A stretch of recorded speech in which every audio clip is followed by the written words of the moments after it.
Hey everyone, welcome to another episode of TechstrongTV. Today is Monday, June 27th. And man, where did June go quickly? We were out last week in Austin at the Linux Foundation Open Source Summit. It was great to see the energy of that open source community. A lot going on with the Open Source Security Foundation there, as well as several of the other foundations within the Linux Foundation. And we covered it live. We'll be replaying those live interviews and coverage in the next week or two, so stay tuned. But let me tell you what we have in store for you today on TechstrongTV. First of all, immediately following this, we're going to be giving you the news. We're changing up our news coverage. I'm going to be handling it today and going forward for at least the time being, and as we experiment a little bit and try to give you news that you'll find more useful in a better format. So stay tuned for news immediately following the intro. After that, we have an interview I did with my friend Tim Tully. Tim was a former CTO at Splunk and then went in to the other side of the house to become a VC at Menlo Ventures. I've had him on before. Tim's an incredible engineering talent. I can talk to him all day about stuff. But Tim is going to talk to us today about some of the companies he's actually invested in their portfolio at Menlo and that he's involved in. And these are, Tim dives in for technology, and I think you're going to like to hear his take on it, as well as preview these companies. After that, I am joined by my good friend Manish Gupta. I know Manish many years. He's the co-founder and CEO of Shift Left, one of the companies kind of leading in DevSecOps. They just published their their annual 2022 AppSec Progress Report. And it shows some progress, but let's just say it still shows there's a lot of work to be done. Manish will tell us more about that. After that, we're going to go to something old, and I'm really happy to have on something old, something that I think is very timely based upon what we saw last week in Austin. We've got Simon Maple, who's field CTO at SNCC, and from the Your Code virtual event we did with SNCC, Simon is going to present, Are We Forever Doomed by Software Supply Chain Risk? Look, there's a lot going on with software supply chain security, and especially as it relates to open source, SBOMs, and all these things.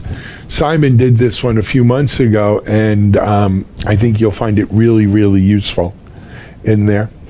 After Simon, we have an interview by Charlene O'Hanlon. And Charlene interviews David A. Smith, who's the founder and CTO for Croquet. And they've introduced the world's first open Metaverse operating system and development platform. I don't know if you're a believer in Metaverse yet or not, but we'll hear more all about that. Then we have a second interview with Charlene, and she speaks to Hans Sahin, CEO and founder of Threat Fabric. And they're going to talk about the rise of proactive fraud detection in financial services. Excellent stuff there. After that, we have some analyst corner and Mitch up. Mitch had a good conversation with Bhagwal Swaroop, who's the president and GM at One Identity. Of course, identity and identity access management is top of list in cloud security. This was done from over at the RSA event. RSA conference a couple weeks ago, and we have not played it yet. I think you'll enjoy it. And then we also have Mitchell talking to Chris Cruz, who is Tanium's vertical CIO for SLED, S-L-E-D. And they're going to talk about IT modernization investment priorities for the second half of 2022.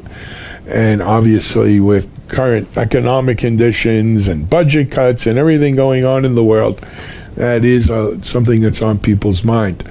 We'll end things off with an interview from our Mike Vizard, The View with Vizard.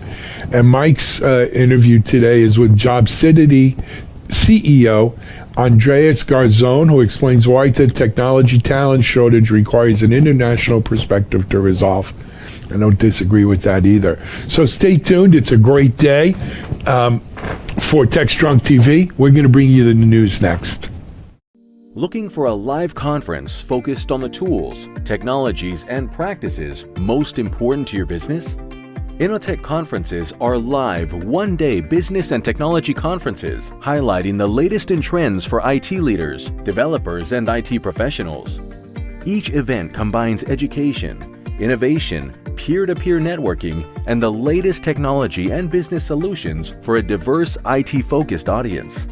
Innotech conferences occur throughout the year in strategic regional locations, bringing together technology professionals from various industries to learn about the solutions, practices, and tools impacting their day-to-day work and gain insight into what's to come. Presenters at Innotech conferences are selected and curated to ensure each session provides the most up-to-date and relevant information without any hype.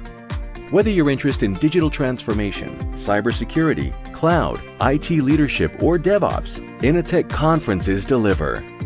2022 events are scheduled to be held in Austin, Dallas, Oklahoma City, Houston, and Washington, D.C.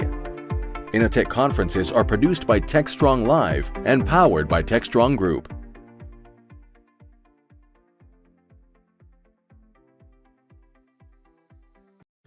Alrighty, this is going to be a little bit different for those of you who've watched TechstrongTV for all these months. We're going to do the news today, and we're going to talk about headlines generally in the world of tech for today that you need to know about, as well as we'll delve into some of the things that are up on our TechStrong sites. First, let me give you some general news and headlines out there. Microsoft has joined the list of educators trying to bring more women and diversity into cybersecurity with the launch of something called Cybersecurity, and I encourage you to check that out. Then we have something from over in the Federal Times, what the cyber workforce bill means for federal IT professionals. And a lot of what I've been reading about this cyber workforce bill kind of just reinforces that what we already know. We need more cybersecurity people. But you should check that out from over at the Federal Times. In our notes going forward, especially as we transition to the new TechstrongTV website, you'll have links to all of these news items we're bringing up. The folks over at CISA have released a second version of their guidance for secure migration to the cloud. And so if you're looking for, best practices on migrating to the cloud, I think CISA is a good place to start. Zomato, M&A news. I think we're going to start seeing a lot of M&A news, maybe not at the prices we would like or we've seen in the past. But Zomato acquires Blink for 500. Is it Blink? Let me just double check. Blinkit, for $566 million. And that's in the instant grocery delivery push. Look, I thought Instacart's having a tough time of it. Well, we'll see where that goes. Also today, CISA revealed a Log4Shell breach that exposed 130 gigabytes of data. That's out of the Cybersecurity Hub. We think the Log4j and Log4Shell stuff is over, but when it's as widespread as it is, we're still seeing repercussions from that. And then last, in just terms of general news and something I think we should all be aware of, that Wall Street, the banks, the big financial centers on Wall Street have been and have initiated some cyber defenses. Very, under the covers, quietly, not making a big deal about it. But there's a big push on Wall Street to test cyber defenses, and this is at the direction of the Treasury Department. This comes out of Bloomberg.com. And generally that means the Treasury Department is either seeing something that leads them to believe there may be something imminent, or just a longer-term view where they feel something's on the horizon. So you can check that article out on Bloomberg.com. And look, it's better to be, forewarned is forearmed. So let's hope that these banks are taking it seriously. Next up, I wanted to talk about some things over on DevOps.com. We covered it last week at Linux Foundation. A new report's out about the correlation between open source and DevOps and what's going on in the job market. It continues, in spite of layoffs, in spite of the economy, we're still seeing a big demand for people with skills like that. Overall, though, open source security and the open source community needs help in security, and that was a big message we heard over in Austin as well. It was a big theme on TechstrongCon, our virtual event last week. You can still get the sessions on that. Many of you may have been affected by this. There was a big outage at Cloudflare, and a lot of people were kind of upset, right? And rightfully so. But, what does this mean for 5G and stateful wireless and everything else? There's still a lot of ignorance. We were at a digital CXO dinner event last week, and we had a great speaker from Verizon on commercial 5G, and it surprised me that people still don't really understand what we're talking about. And we also have an article up on DevOps.com about that shift left report that I mentioned, and I did my interview with Manish. You could actually see the report there. Next up, I want to talk a little bit about what's happening on Security Boulevard. I don't know if many of you saw the controversy around B-Sides Cleveland, what was going on with that, but the industry, I think, is really stepping up and saying they're not going to stand for hacking anymore, and it's good to see all of that. But there's also up in Boulevard a good article by Richie Jennings about Paige Thompson, who could face 45 years in prison for for suicide by law enforcement, as Richie calls it. Good article again on diversity key to solving cybersecurity. And then there's the article I wanted to call out to you by Terry Robinson, and it's, of all the verticals that we see cyber criminals hit, and they're pretty they're non-discriminatory, and they'll hit the lowest hanging fruit. But the travel and hospitality industry have been hit particularly hard recently. And I think Terry does a great job in this article about it. You should check it out on the Boulevard. And then a new SSE framework in the final SP 800-160 guidance from NIST. So for those of you who are that deeply involved in things, go have a check out over there. Next up, I wanted to take a look at what's happening today on Container Journal. So, big data on Kubernetes. Is this the end for Hadoop? How many of you out there even know Hadoop anymore? I remember when it first came out of Yahoo, and it was the big data application. Of course, it's been eclipsed, and especially in the world of observability and everything with Cloud Native, Prometheus, OpenTelemetry. But is this finally the end of Hadoop? And good riddance might be one attitude towards it. I have a great how-to article on 5 best practices when implementing a container strategy. And container modernization and migration is still a big topic with people. And then I also want to call you out to an article, Container Threats in the Cloud, What Enterprises Need to Know. As many of you are pursuing your container strategies, of course, security remains a concern, and this is what you need to know around that.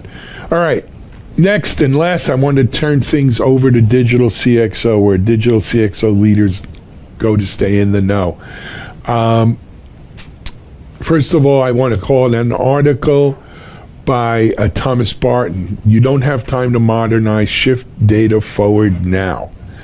I think that's a theme we're going to see over and over, especially in the coming months as people, take hard looks at budgets and they decide what they're going to accelerate, what they're going to delay, what they're going to work on. And there are certain things that you really can't delay because it just puts you into a death spiral of a bad place. Some other good articles up on Digital CXO to call out to you. How business leaders can improve workplaces with digital transformation. That's a very hot topic right now. Some companies are saying, let's get all in on coming back to the office. Some are saying this hybrid stuff doesn't work. Let's just go all remote.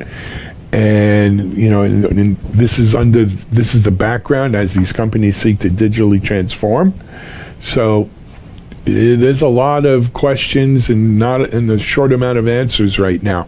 In that same vein, we've got an article on 5 reasons to outsource cloud IT services. Maybe that's the answer here. There's more on Digital CXO, including always good podcast interviews by Mike Vizard, Leadership Insights. So check those out. But Digital CXO is a real treasure for those who are digital leaders or want to be digital leaders. DigitalCXO.com. All right, that's the news today. Well, it's not all the news today. As we record this Friday, the Supreme Court came out with what was a widely anticipated decision overruling Roe versus Wade.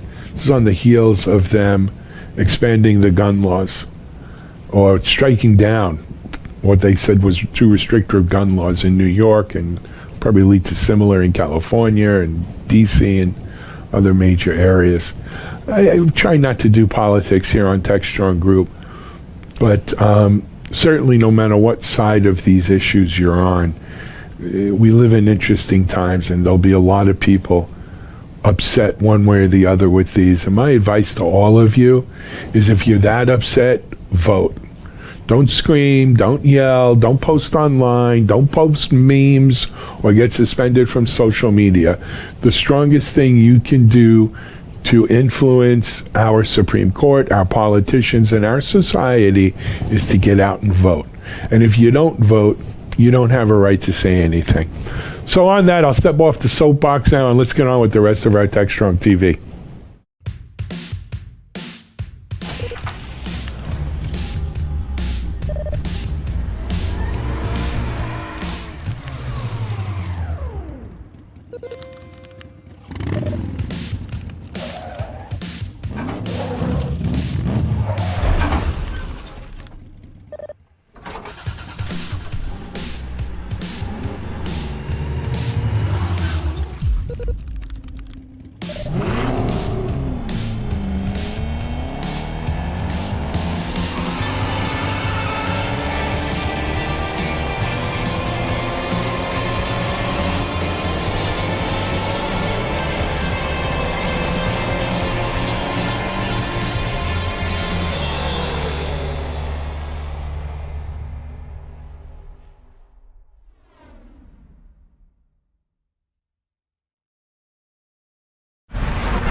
This is Digital Anarchist. Hey, everyone. This is Alan. We're back here on TechstrongTV. And I'm really happy to be joined by my friend Tim Tolley. We had Tim on a couple of weeks ago, and we just hit it off. We started talking about technology and gadgets and just stuff. And we got Tim's stories for Splunk executive, now moved into the VC world, blue chip firm. But we never got to talk about what some of Tim's investments are, what companies he's kind of made some bets on and that he's impressed with. So I invited him back on so we can get into that. But you'll probably be seeing more of Tim on, because I just like talking to him. I hope you guys enjoy it. Tim, welcome back on TechstrongTV. Hey, Alan. Thanks for having me on. My pleasure. Tim, I didn't mention the firm, your position or anything, but why don't you tell people kind of who you are, what you're up to these days?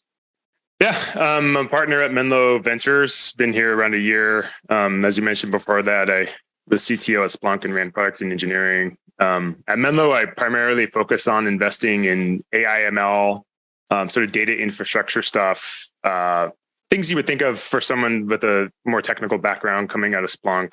And, I think people get a taste for it when we talk about a few things I've invested in. Okay. Actually, before we talk about companies you've invested in, so it's in the hardware business. I saw an announcement. I'm sure you probably saw it. So yeah, that was one of my something I was cooking up in the lab at Splunk for a number of years. So we built this thing. You may have seen the article about it. We called it the POC internally. That was sort of like the internal code name. Somehow that internal code name came out. That wasn't the name of the product was not supposed to be the Splunk POC, which sounds kind of strange. But the idea of the device was really, everyone's moving to the cloud. Everyone talks about cloud. And what I started to see with customers is actually, yeah, that's true. People want to be in the cloud, but I actually saw, being in the field, almost carrying a bag was part of my job, was hybrid. Like hybrid seemed to dominate in a lot of places, especially in larger Fortune 500, Fortune 100s. And I thought, well, hey, how do we sort of leverage the idea that a lot of companies are going to the cloud, but they also want to hedge cost a little bit. So they kept a lot of things still in the data center. And I thought, well, how can we help them in the data center? And so I thought, why don't we build an appliance? And it sort of went against the grain of, traditional thinking at the time, like nobody wants to build an appliance. And I thought, well, what if we built this like really low cost appliance that could do offload a lot of work that Splunk would do, and maybe even push down a lot of use cases that lived in the cloud, like security and observability, and almost just sort of give it away. Right. I don't know what they wound up putting the price at, because I left a year ago, but the idea was like, hey, what if we just sort of gave this thing away and enabled Splunk at the edge as much as possible? And it really did a couple of things. One is it helped the customer, right? You get lower latency, anomaly detection. You could possibly pre-aggregate data at the edge. But the other thing is it really sort of, I guess, selfishly aligned you with Splunk longer term, right? Because if you have this device sitting in your data architecture, it's probably not something you want to take out of the architecture, especially if you're getting a lot of good value out of it. And so we started to build it. We prototyped it on a Raspberry Pi. We started to build software on it, and then we selected a manufacturer. And the idea was like, how do we make it honestly look as iPhone-like as possible? That was sort of the motivation, right? It's like no buttons, no switches, no dials, one plug. It's power over Ethernet. Touchscreen on the top, lots of RGB, because a lot of people that use Splunk tend to be gamers. So you want a lot of RGB and colors on your device, and, Gorilla Glass on the outside, and just as consumer-like as possible. And, I saw some of the leaks come out, and I haven't seen the official announcement, but I did see the leaks. I think it was announced at Splunk.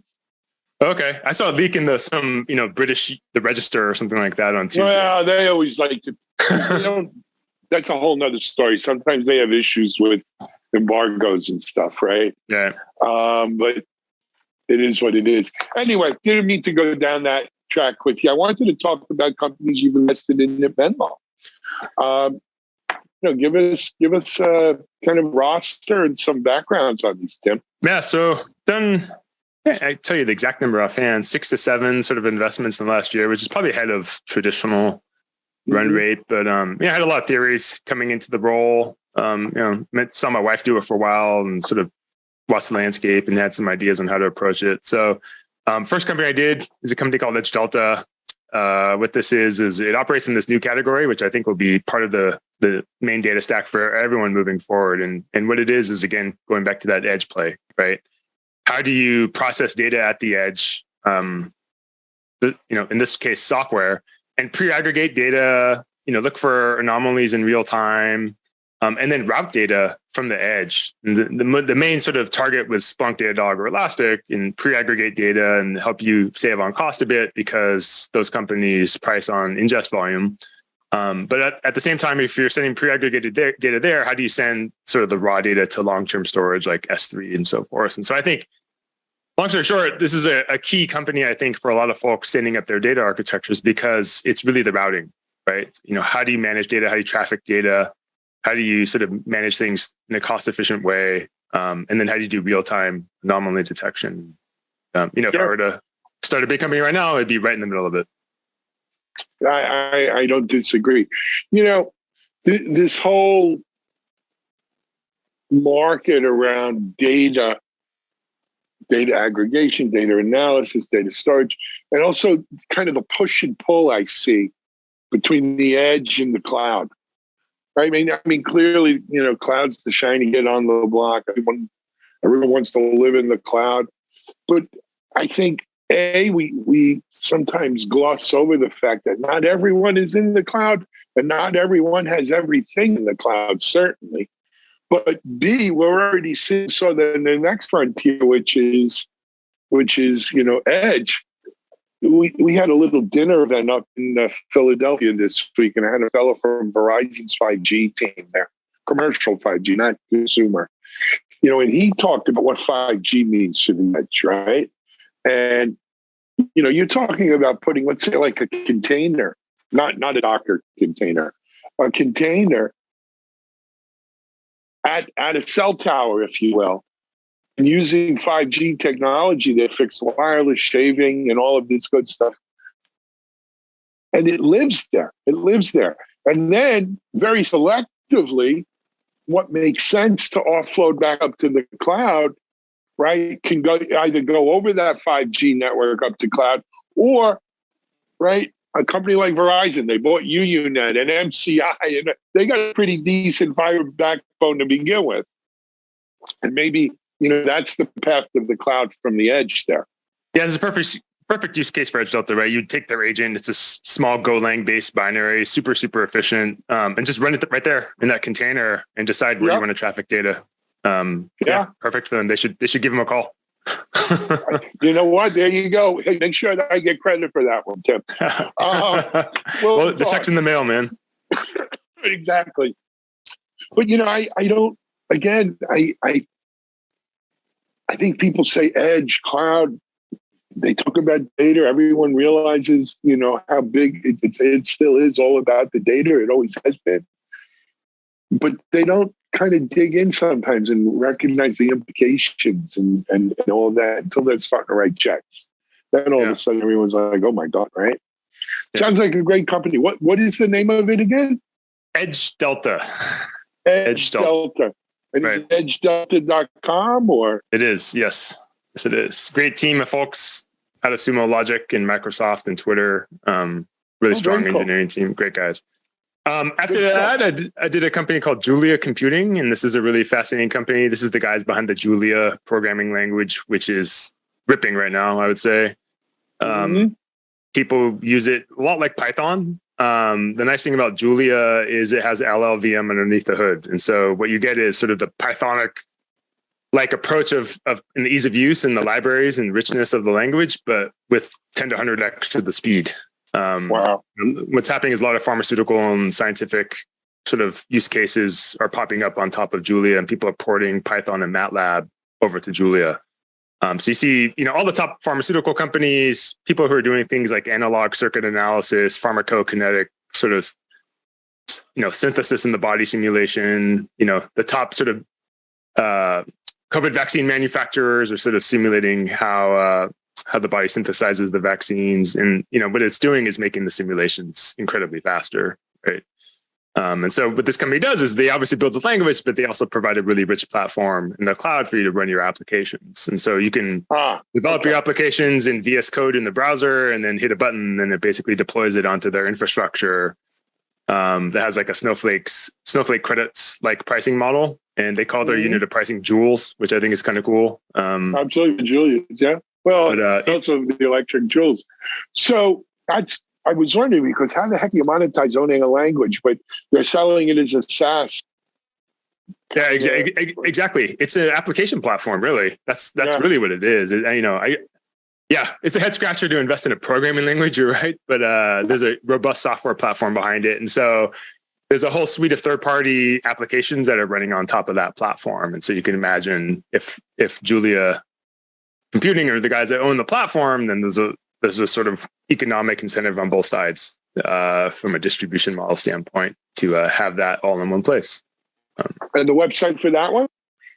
JuliaComputing.com, I believe, is the URL. And then the actual app lives at JuliaHub.com. Love it. Good stuff, man. What after that? There's a bunch of them, man. The reason I met Julia is because I did another sort of smaller investment in a company called Relational.ai or Relational AI. And what this is really, really sort of whip smart set of guys that are building a knowledge graph database. So it's sort of like a graph database. I've actually met them. Okay, so you may have met this guy Moham Arif, who's just brilliant. He's a successful multiple-time exit entrepreneur. They're building what I think is sort of the next generation graph database, and graph databases have sort of always teetered on the edge of being mainstream. A lot of folks use it, but I wouldn't say it's like Snowflake or MySQL are sort of just dominant in that way. And I'm pretty hopeful that these are the guys that are going to actually bring the power of graph databases plus their sort of proprietary DSL that's on top of it and sort of expands the surface area of usage in tech. Really sharp guys. And incidentally, that software, enterprise software, server side is written in Julia, which is interesting. And so that's how I met them. So I'll tell you. So look, I think there is a set of use cases where graph databases are just untouchable. Nothing comes close, right? It's the best tool for the job. Yeah. And they're when you're using them in those circumstances, it's like jaw dropping the kind of performance and what you got with it, right? I think there are several graph database. One of them just changed their name, and I forgot the name of it now. I think it was Graph CDN, and there's something else. Anyway, I always learn from my friends in the VC business that if you're not in the top three, get out. Right. And so I think there will be winners in the graph database space. You just got to hope that yours is one of the top three players in that space.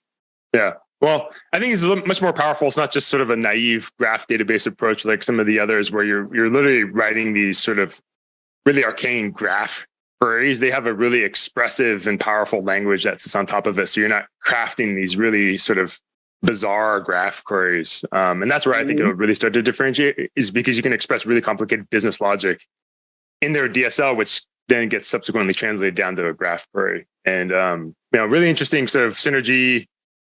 Because it's backed also by Bob Muglia, who was the CEO of Snowflake, and he's on the board. And there's a lot of you can sort of feel the vector that they're on is, I feel like, going to be very Snowflake-like, right? Because it's a cloud database, has their pricing model, so on and so forth. Another company I work with is called True Era. True Era is what I would call almost like Datadog for machine learning models. So everyone has models, they're in production. They turn into sort of these black boxes that are hard to sort of understand. And so if you own these models, how do you monitor them? How do you understand, their efficiency, their speed? How do you understand their accuracy? And then how do you explain some of the decisions that they're inferring for folks, right? So that's what we call explainability. The best way I describe it to folks who are not as close to the problem is Datadog for machine learning models. So this is a very popular category. Some people call it ML observability. Some people call it ML ops. And the sort of motivation around this was observability has become huge. Obviously, Splunk, Datadog, all these sort of companies. And traditionally, in that space, you're talking about logs, metrics, and traces. I had this idea that there'd be a verticalization observability against specific areas, not just broad, just data at large. And so ML observability is essentially what Shura is behind. I love that one. I'll tell you, you mentioned Splunk, Datadog, those are the big ones. Little companies like ServiceNow are all over, right? Observability. And then there's sort of the observability startups, if you will, right? Who are all in there. But you're right, it's become such a broad horizontal, just observability. Yeah. And such a big... look, observability, almost by definition, is a big data play, right? It's such a big market, such a big thing. It's got to verticalize, I would think, and specialize. Yeah, I'm glad you see it the same way. That was sort of the. I mean, otherwise, only the biggest. I don't even think Datadog is big enough. Right, Splunk barely is. ServiceNow might be big enough. Only the biggest companies are going to be able to have that broad an observability offering here, and it'll never be specialized enough for every vertical that you're going to need. Yeah, I think that's actually the real point is you have to have in-house expertise on how to do the problem well. And in the case of True Era, what it is it's backed by research from a CMU professor who is now visiting at Stanford, and then someone who did their PhD at CMU as well, just on this problem. And what this is sort of the materialization of that research and work over a number of years. And this is really proprietary, not based on open source like some of the other folks are. Yeah. And I'm really, really bullish on this one. Powering, from slides up all. Tim, what's the website on this one? TrueEra.com. TRUERA. TRU, not T. Okay, ERA. Yep. Got it. Yep. Excellent. Give me a couple more. One more, man. Okay, one more. I have a company called Pinecone, and Pinecone is a vector database company in the cloud. And so what this is it's a semantic search company. So the idea is, there's this whole idea of sort of transformer machine learning models. And what that does is, you can run unstructured data through some kind of transformer neural network. And what that does is generate what's called vector embeddings, right? And so what that is really sort of like the weights of the neural network that sort of help sort of decide, how things get classified, for example. And so what you do is you take those vector embeddings, and this is a very sort of popular concept for folks who operate in this space. If you talk to anyone who does machine learning, they'll know what a vector embedding is. What this is a database to store those embeddings that has, relational database like sort of semantics and properties that allow you to basically write queries against the vector database. And what you would do is things like similarity search, right? So given a picture of a handbag, right? How do I find other handbags that look like this one? Well, what you do is you run the images through the neural network, you get the embeddings for each of the respective images, you dump them into Pinecone, and then you write queries against it. And what it does is it finds similarity based on sort of distance in high dimensionality space, because what you're doing is storing high density sort of vectors of anywhere from 128 dimensions to 4096. And so it does cosine distance, Euclidean distance, so on and so forth. And so there's some like really amazing use cases from top companies. They're already using it for some really remarkable stuff, from similarity search to anomaly detection.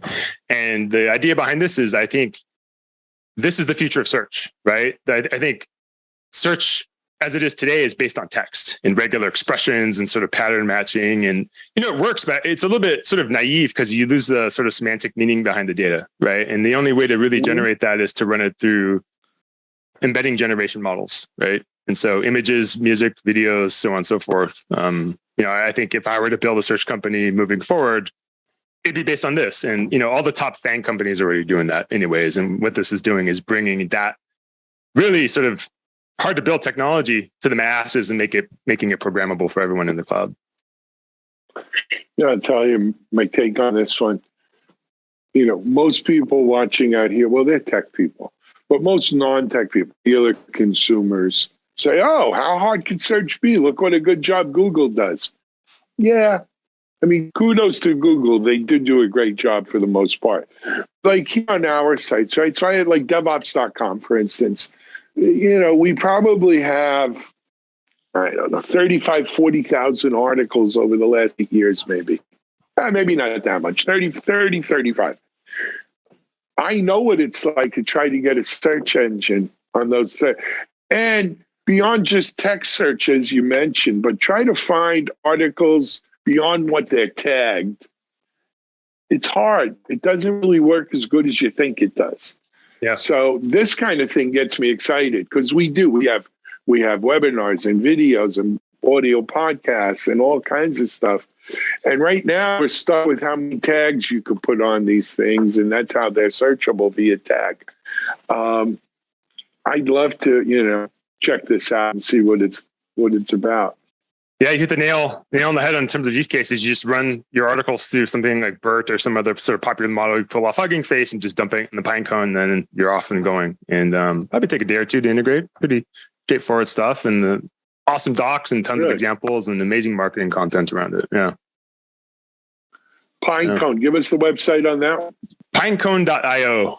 Pinecone.io. All right. And I'll just give a quick plug. I'm going to probably publish a piece of content here in the next week or two using Pinecone. And so what I'm going to do is, I wrote an API for Pinecone in Julia, trying to connect some of my portfolio companies together. So that's already out there on GitHub and open source.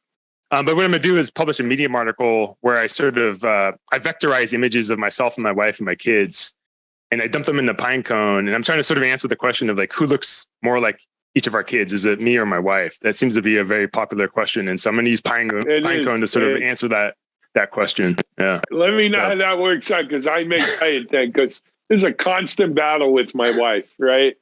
When they're good, they look like her. When they did something bad, they're my kids. And they look like me, but that's a whole nother story. Hey, Tim, man, I want to thank you for coming on. We ran way over here. I apologize. But it's always good catching up. We'll have you back on. And hopefully, I'd love to see on some of the other longer form stuff we do anyway, where we can dig into things. All right, man. Sounds good. Thanks for having me on. All right. Hey, Tim Tully from Menlo Ventures here on TechstrongTV. We're going to take a break. We'll be right back.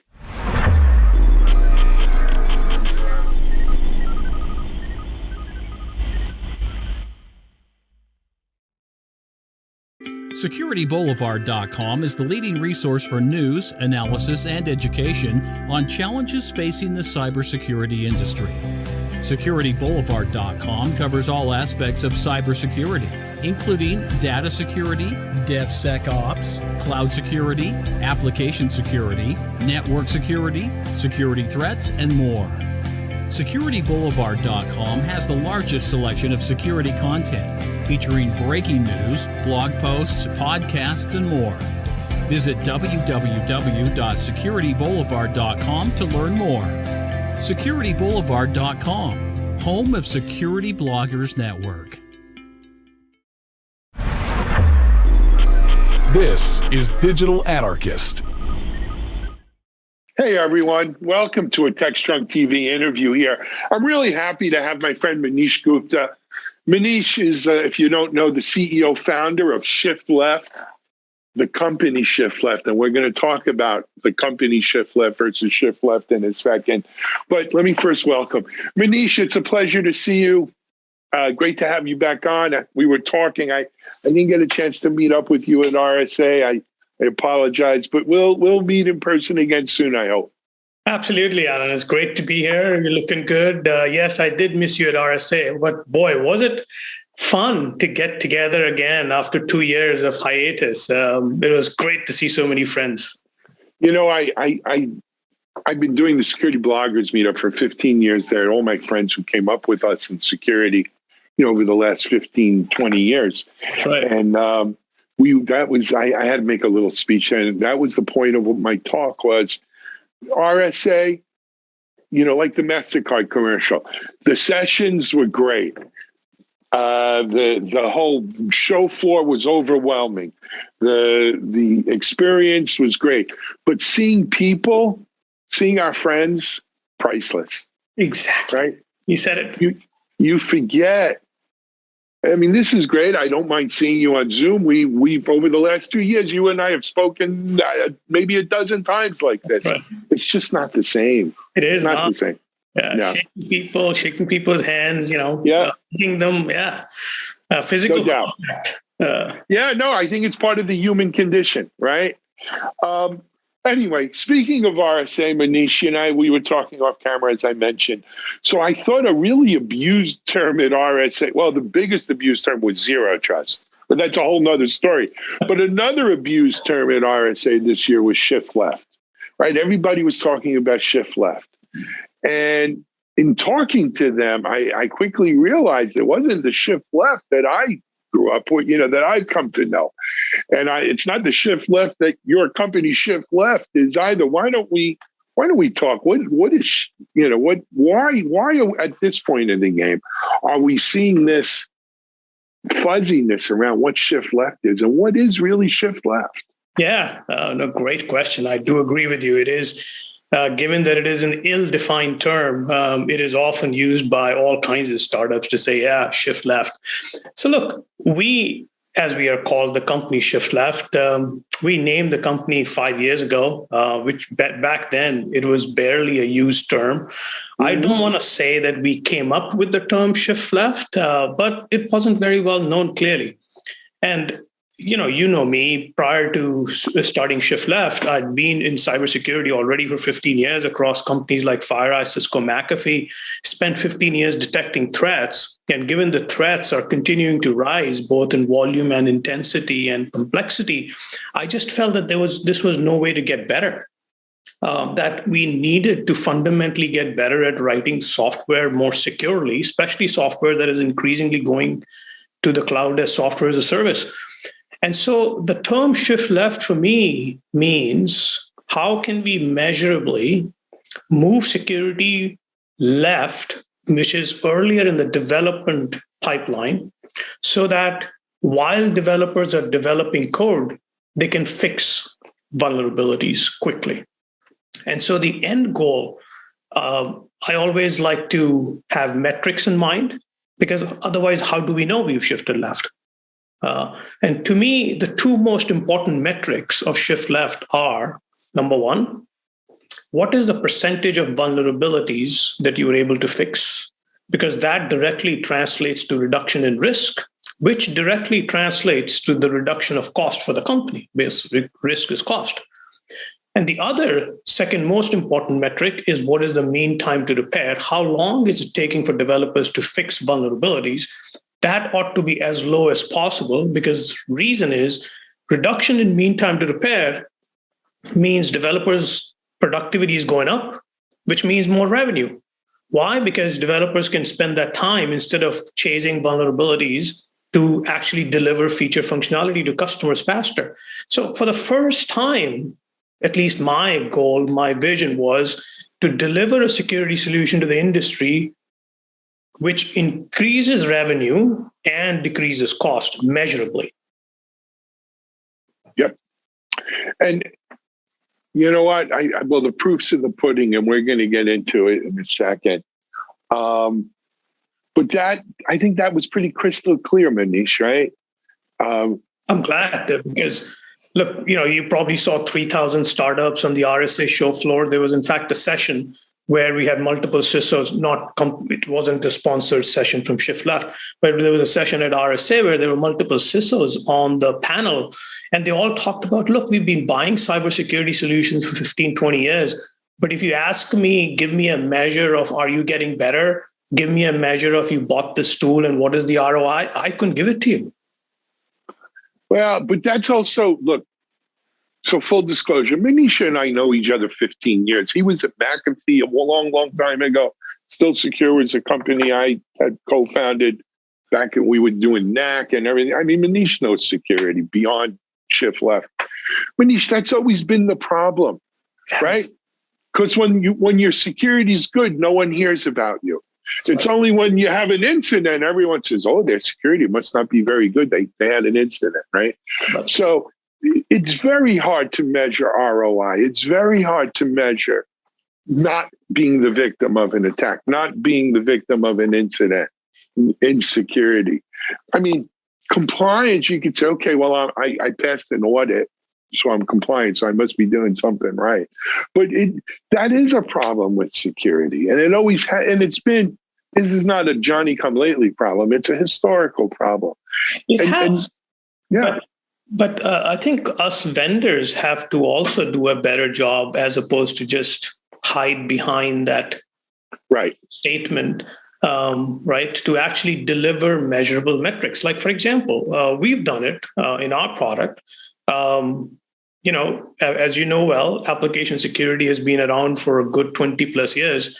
Alan, I ask every prospect I meet, everyone from highly sophisticated technology companies to companies that have, are banking, for example, and software development is not their top priority. I ask every prospect I meet, so you've been using application security tools for 10, 15 years. Tell me, what percentage of vulnerabilities are you fixing, and what is your mean time to repair? Do you agree that those are the two most important metrics? I have yet to get someone to answer me those two questions. In my product, you get to see it right away. That is the difference. I don't, and that's really important, right? I mean, and it's hard to argue with that. It is, because you buy, let's say on day one, you bought Shift Left, for example. Now, clearly, we shouldn't expect that in the first month as an instance, that you will suddenly start seeing these metrics light up and you'll be like on the North Star. But there is a journey.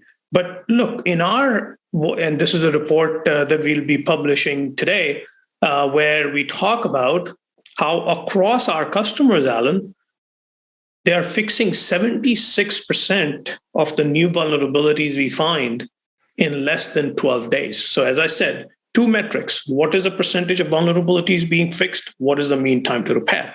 Now, clearly, this is an average across all customers. Some customers have just started using the product a month ago. Some customers have been using it for 2 years. So as averages tend to be, they even out this unevenness. But if you look at year over year, the percentage of vulnerabilities that were being fixed this quickly last year was 64. So that has gone up 20%. The mean time to repair has gone down 37%. Right? And that to me is the truest measure that I can think of like those are crazy numbers, Manish. Crazy numbers. Yeah, going back to increased revenue, reduced productivity. And in fact, I've talked to a few of my customers who've told me, Manish, because of your solution, because we are able to reduce mean time to repair and fix an ever high increasing amount of risk, we actually we could delay hiring developers. Wow. And that's an expensive, hiring developers is an expensive proposition today, certainly. So Manish, you've spoken to a lot of customers and look, when you say that, it sounds rather subjective, right? It's my own personal thing. But Shift Left announced the results of your latest AppSec survey and report today. Yeah. And, that's more objective, right? You threw around that 37% number, for instance. That's not pulled from the sky. That's real stuff. Let's talk about the report. Before we get into results of the report, give us a little background on it. Sure. So, as I mentioned when I started the company, as a CEO, I believe you always have to have a North Star. Like, what is it that you're trying to change in the world? And for me, this was a North Star. Percentage vulnerabilities fixed, mean time to repair. And so obviously we had to come up with a way to measure it. And this has been something that we've done from the early on, where as customers were using the product in our back end, we were analyzing how much are they finding, how much are they fixing. And we've always measured it. We want to continue to see both of these metrics get better. So we published a report for the first time last year, where we highlighted what those metrics were. And we're now going to do this on an annual basis. In the past, it wasn't necessarily available to the customers to see it for themselves. Now we're making it available for customers to see it for themselves, because I'll tell you, like, one of the CISOs of a very large food retail company told me, Manish, I essentially take this report that you give me and I take it to my board, because I get to tell them for the first time for a cybersecurity tool, I bought the solution, I implemented it, and look, I am helping developers become productive and I am measurably reducing risk. And that's important. I mean, that's, as we said in the beginning, it's been a holy grail in security for how long, right? Can we talk a little bit about the methodology behind the report here and give people a little background? Yeah, good part is because we are a software as a service, Alan, everything that customers do in our platform, we get to see. So from the time a customer uploads, or actually we take metadata from their software, because we do not take the source code into a cloud. That is, again, just increases risk for the customer using such a solution.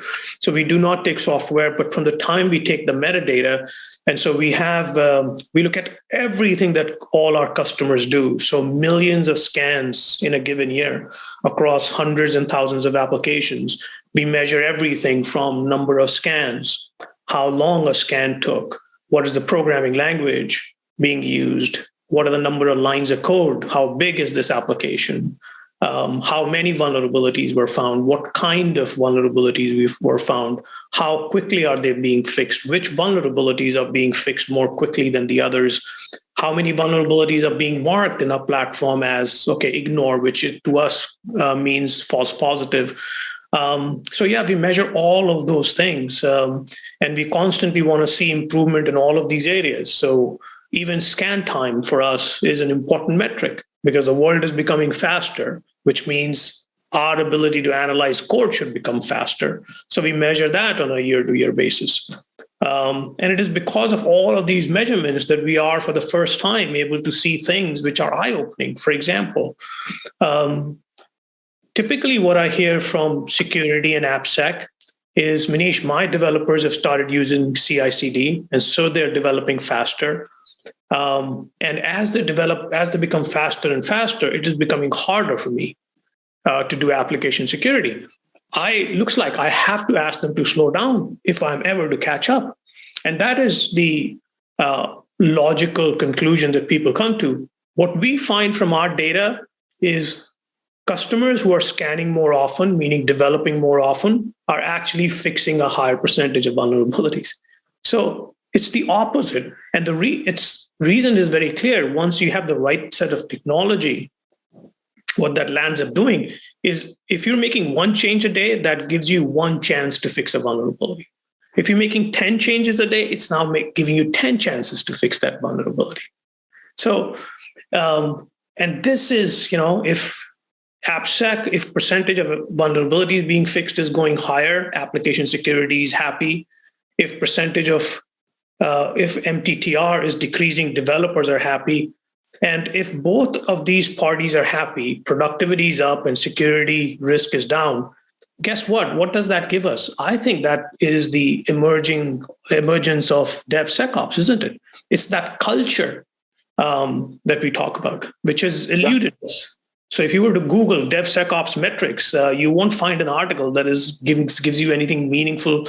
Whereas if you Google DevOps metrics, you will find tons. So DevSecOps has been elusive for us as an industry. It has. But, maybe I'm just that optimist who always sees the glass half full. Back to RSA this year, it seems to be accepted. Right, we may not be able to put our thumb on it, but we know it's there. Where quite frankly, Manish, I'm doing RSA DevSecOps stuff 7-8 years. Yeah. For a long time, I had to argue whether it was a thing or not, whether it was in fact real. And now I think people realize it's real and it's important. They just haven't quite figured out how to measure it. Exactly. I think you're right. I think DevSecOps is real. We clearly see that in our customers. There are some of our customers, Alan, are fixing 95% of vulnerabilities in 5 days. It's great. Right? So if that is not DevSecOps, I don't know what else is. I hear you. Manish, for people who want to download the report and check it out, is it like on the front page of the Shift Left website? It is, yes. Shift Left, www.shiftleft.io. You will find the latest report and many more metrics that I've shared. Absolutely. Hey, we've got to run because, we are always do lots of interviews, lots of people to talk to. But hey, it's good to see your smiling face. I hope all else stays well with you. And, we won't wait till next RSA, but hopefully before then we'll see each other. Indeed. Absolutely, Alan. Always a pleasure to talk to you. Always my pleasure. Manish Gupta, CEO, co-founder, Shift Left here on TechStrong. We're going to take a break. We'll be right back.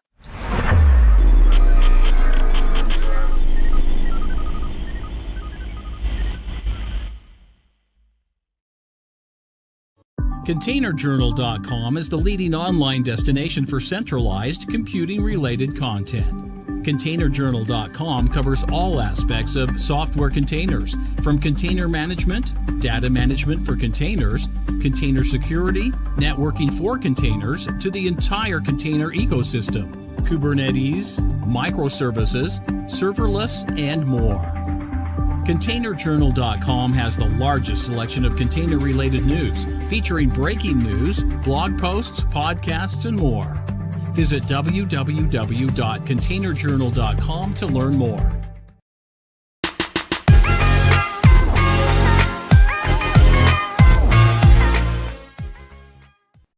Hello, everyone, and welcome to this session, Software Supply Chain Risks, Are We Forever Doomed? Well, that sounds like a tough title, but we're going to really take a look in this session at a number of software supply chain attacks over the recent past, and we'll understand what they are and how they were achieved to give us some understanding as to where our exposures lay and where our risk exists.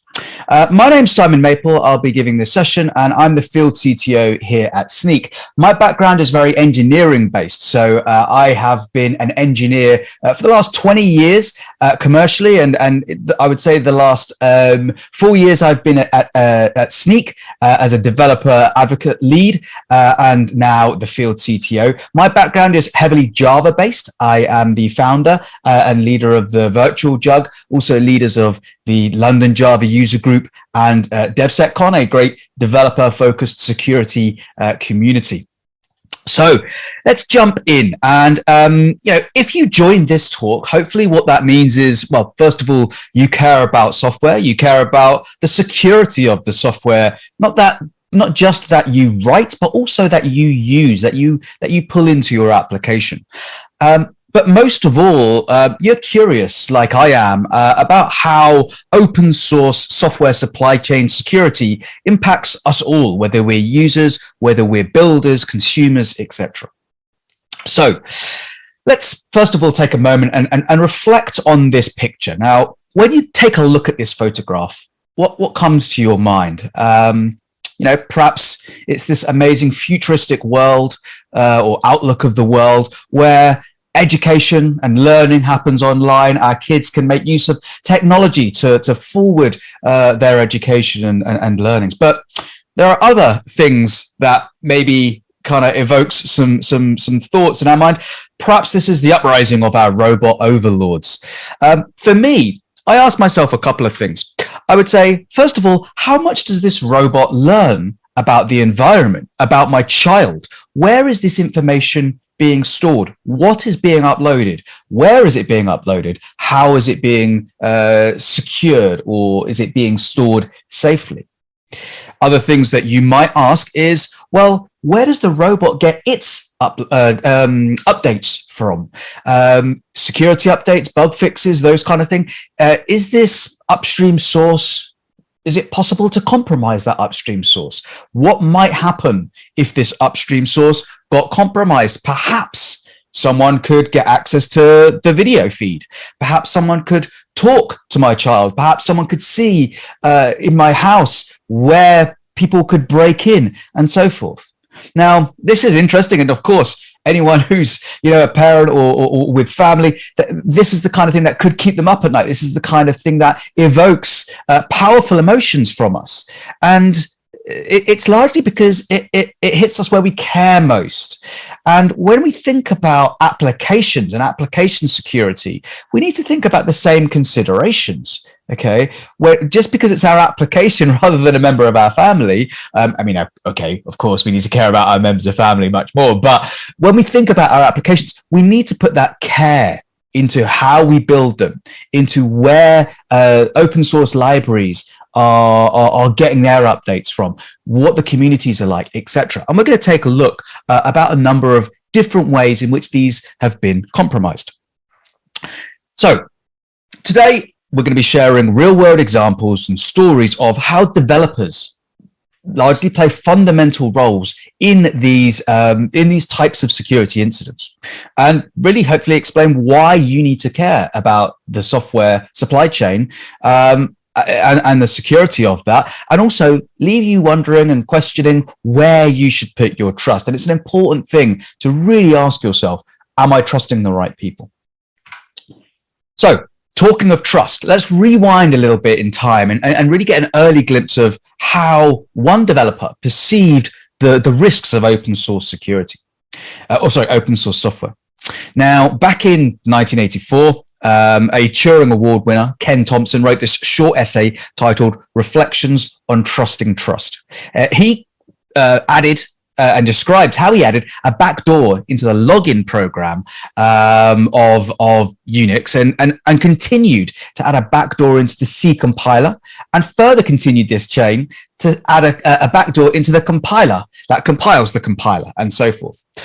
Now, in this revelation of how software essentially can be taught to learn specific traits and pass them on to their spawns, he explains how software can remain without a trace of a Trojan horse because of the dangers of us trusting code or trusting code of other people rather than the code that we create ourselves. And of course, from here, this could go all the way from application code all the way to the compiler, the assembler, the CPU, and so forth. Now, as we learned by this story from Thompson back in 1984, developers were targeted as a vehicle to distribute malware and backdoors, etc., for a long time now. And we're going to explore some very specific events that happened. Before we go into that, let's just take a look at and validate our likely assumptions of the growth of open source, because this is extremely important. And of course, in case you've had any doubt, which I'm sure you didn't, the growth is extremely strong over the last few years. And year after year, we don't just see repositories growing with more open source contributors, more open source packages that are being indexed in these repositories. But as most of us as software engineers, we probably contribute to many of these. We're probably maintainers of many of these, and the ways in which we can contribute are actually really easy. And NPM, I remember probably a couple of years ago when NPM hit its 1 millionth package on the NPM registry, someone on Twitter claimed it was theirs. And they said, yep, I'm pretty sure I've got the 1 millionth package. What do I get for it? And I thought, how does this person know? Because when you register a package, you don't get a number back, and you can't see online an exact package number that you register. So I pinged him and I said, how do you know that was yours? And he said, well, I was looking online and I saw when we were above 999,960, they wrote a script to automatically register another 40 packages to the NPM registry. And so, yes, they almost certainly did get the 1 millionth package, but that shows how low the bar is in terms of registering content, registering packages and libraries that other developers can use and rely upon. So this is the quality, and we have to recognize this is the quality, potential quality of the software that we consume. So with those open source libraries, of course, we have new vulnerabilities which are introduced every single year in every ecosystem pretty much. And we can see that is growing year on year. And it's very significant to see this growth. Now, an academic research paper, which was published a few years ago, back in 2019, investigated the properties of language-based software ecosystems. So it found that 61% of open source packages on NPM back then could be considered abandoned because they did not receive any commits in the previous 12 months. So let's say that again, almost 2/3 of packages on NPM abandoned. Why is that important? Well, let's take this Twitter user here, Andrew MD5, Andrew Sampson. Well, I won't read this out, but I'll explain it as we go. Now, this is a thread of Andrew adopting a package on NPM. What he did was he created a new application, Bebop it was called, and he wanted to ship this under various different ecosystem repositories and registries under the same name, Bebop. Now, he noticed on NuGet and others, Cargo, etc., this name was free. However, on NPM, it wasn't. There was another author that had contributed a package called Bebop onto NPM. So he was quite surprised at this, and he looked at what he could do. He noticed that in the documentation, it basically said, get the author's email using this command, npm author, blah, blah, blah. Email the author and CC the support team at NPM. And after a few weeks, if there's no resolution, they'll look into it and perform, sort out their own resolution. So that's exactly what Andrew did. And a little bit later, 4 weeks later, in fact, he got this email from the NPM support team. And it basically said, the Bebop package is now yours. obviously there was no interaction going on, so they just decided to give it to Andrew. Now, this is one piece that I struggle a little bit with. The suggestion, there's no mandation here at all, no mandate here. The suggestion is to publish your first update as a major release. And of course, the reason for that is because typically you want the latest version very often within a release, or the latest version within a major release. So if Andrew was malicious, he could have just put some malicious code in there, and guess what? Everyone relying on that package would then adopt and consume that malicious version. So the suggestion is to change the major release on the next version.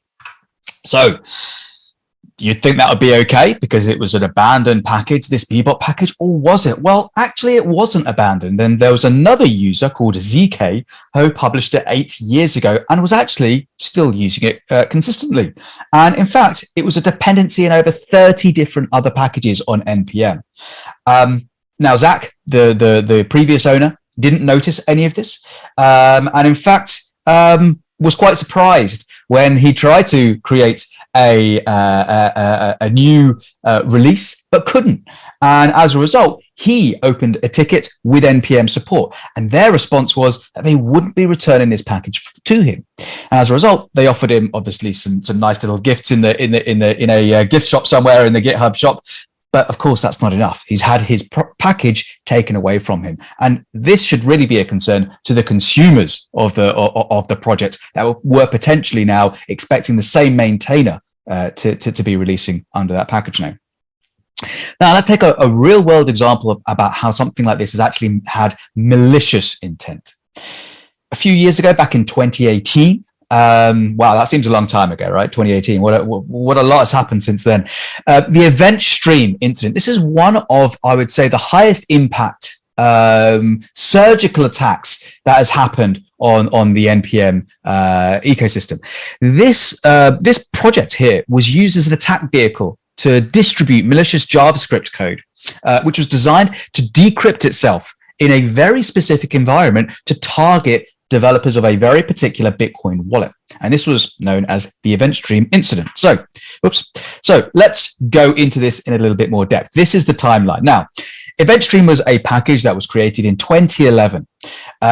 It entered maintenance mode really in around 2015, mid to late 2015. Essentially, very, very rare releases. Now, a user, this Antonio Macias user, published a non-malicious package called FlatMap Stream to NPM. They then, a month or so later, released Event Stream 3.3.6 that uses FlatMap. And this was as a result of them creating a pull request into Event Stream. They weren't a maintainer. They created a pull request over to this other version. Now, this is tricky, right? Because the owner of Event Stream looked at Antonio's completely normal, reasonable pull request and said, yeah, all this code looks reasonable. It's updating some things. It's adding maybe more function, etc. There's nothing malicious happening. So the user was right to add and accept and merge Antonio's pull request. However, Antonio owned the FlatMap Stream package, and a little bit later, in about another month later, they released an infected version of FlatMap Stream. And what that did is the next time that event stream was built, it would pull in the infected malicious version of FlatMap Stream. And what this did was when it was run in a Copay wallet application, very specifically, then the malicious code would decrypt itself and run, and it would perform malicious activities to that very specific wallet. This has gone on unnoticed for almost 3 months, and there were 2 versions that were released of the Copay Bitcoin wallet. So this is a very, very interesting incident there. Now, of course, we learned lots from that incident, and it would never happen again, right? Well, actually, just 1 year later, we pretty much saw an entire copycat of this incident. This time, the Electron Native Notify incident in 2019, and pretty much exactly the same thing. At one point, there was an existing version of Electron Native Notify 115, which was not malicious. A user adds it to EasyDex GUI. Fairly straightforward. Electron Native Notify 116 is malicious, and so EasyDex GUI on the next time it builds and releases is going to be using that malicious version of Electron Native Notify. The Agama wallet this time rebuilt with the most recent version of that and included the malware. Well, does that sound familiar? Well, it's exactly the same attack pretty much.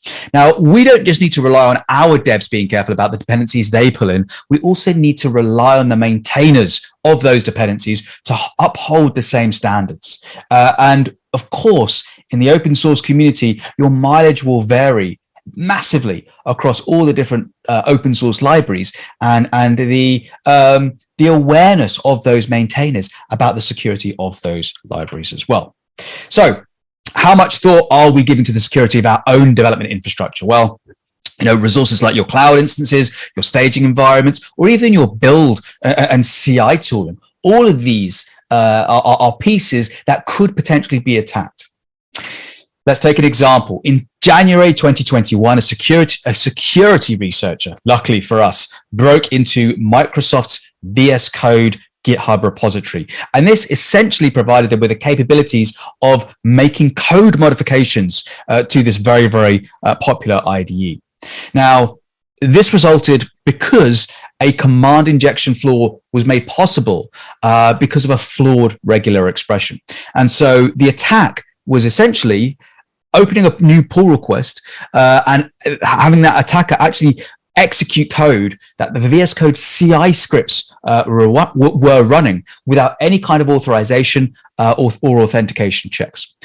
This then allowed the attacker to be able to perform effectively a reverse shell on the CI server. And from there, they could gain push and write access to the repository source code.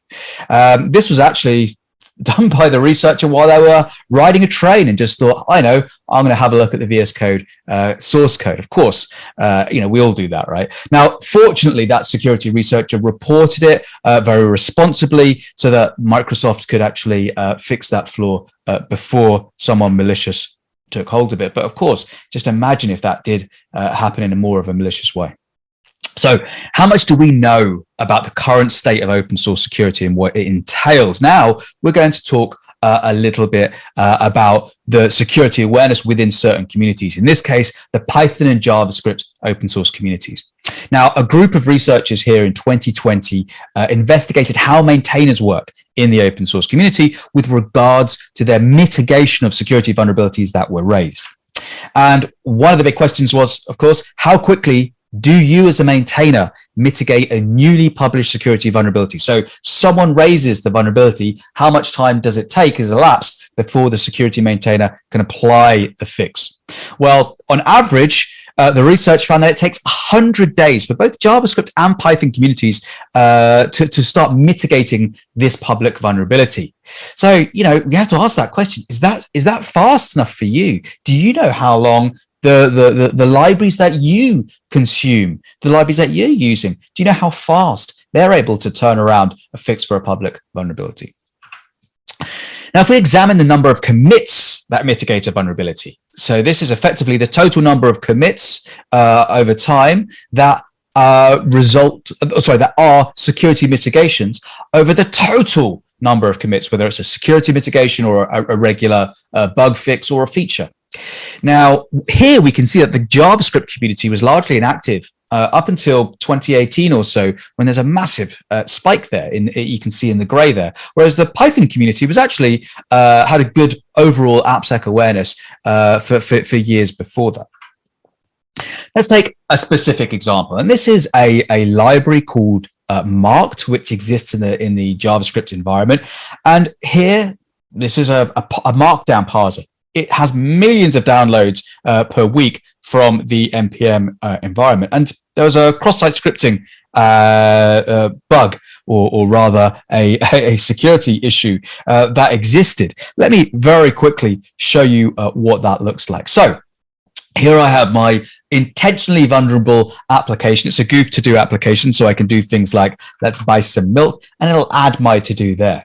Now, as an attacker, a cross-site scripting attack is the ability to embed a malicious script into this so it can potentially run on other people's browsers. So what I might try to do, for example, is let's go ahead and add a script. And this is what I might try to do, and just say, well, I don't know, let's add an alert.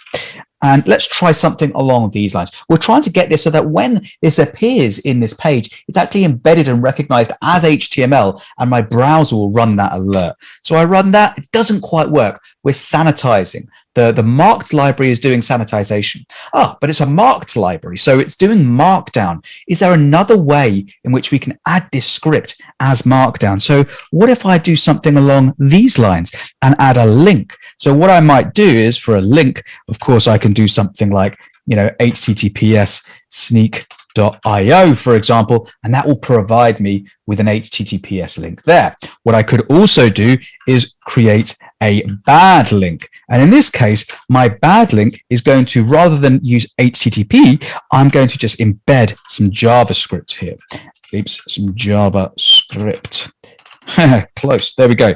And in my JavaScript, I'm going to add an alert passing in 1. Again, this is doing exactly the same thing as before, but instead I'm embedding it as a JavaScript link into my Markdown. So I run that. We're still getting sanitization. The thing I need to do is encode these, and I need to encode them with HTML entities. So the HTML entity for a colon here is ampersand pound 58 semicolon. There we go. I knew you were just about to say that, but this is indeed the encoding for that. I'm also going to encode the brace, the bracket. That's going to be 40, and the close bracket is going to be 41. This is a very, very common technique for trying to circumvent sanitization and this kind of input validation. So I'm using HTML entities to represent some of these special characters which are tripping up my sanitization.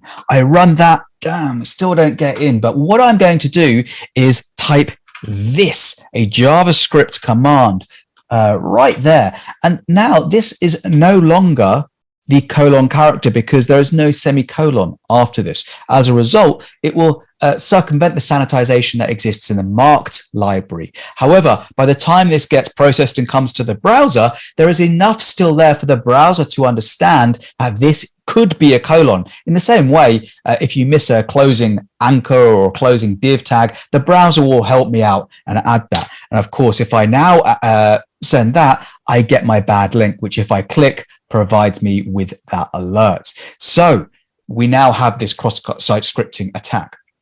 Now, if I was to come back here, a couple of things that you'll notice. First of all, this potential bug, this was reported in the 20th of May, 2015. However, it was only fixed. It was only merged 1 year later, over a year later.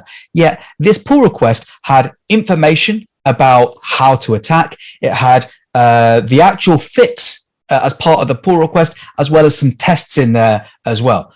All that needed to happen was pretty much validating, code reviewing, and merging. However, this isn't the maintainer's fault. Maintainers are there to do their best with open source. I'm sure there's no, there was no support contract available for this maintainer, to work tirelessly on this constantly. This is something that they do their best typically to maintain. They can't be there all the time. There are no legal or contracting obligations for them to support you unless you explicitly go ahead and create one with a maintainer. Although unfortunately, that's rarer than you might expect.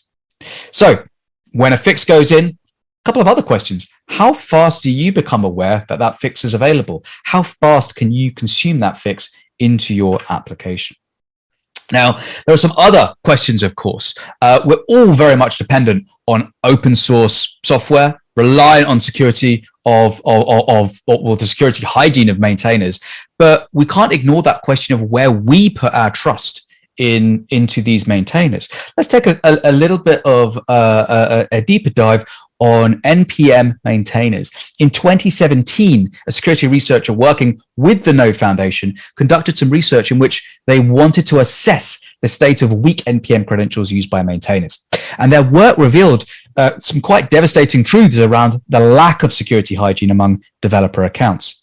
They were able to gain publish access to 14% of NPM ecosystem modules. And some of these modules are downloaded tens of millions of times a week, including debug, MS, React, request, and many, many others. Really core libraries to the NPM and JavaScript world.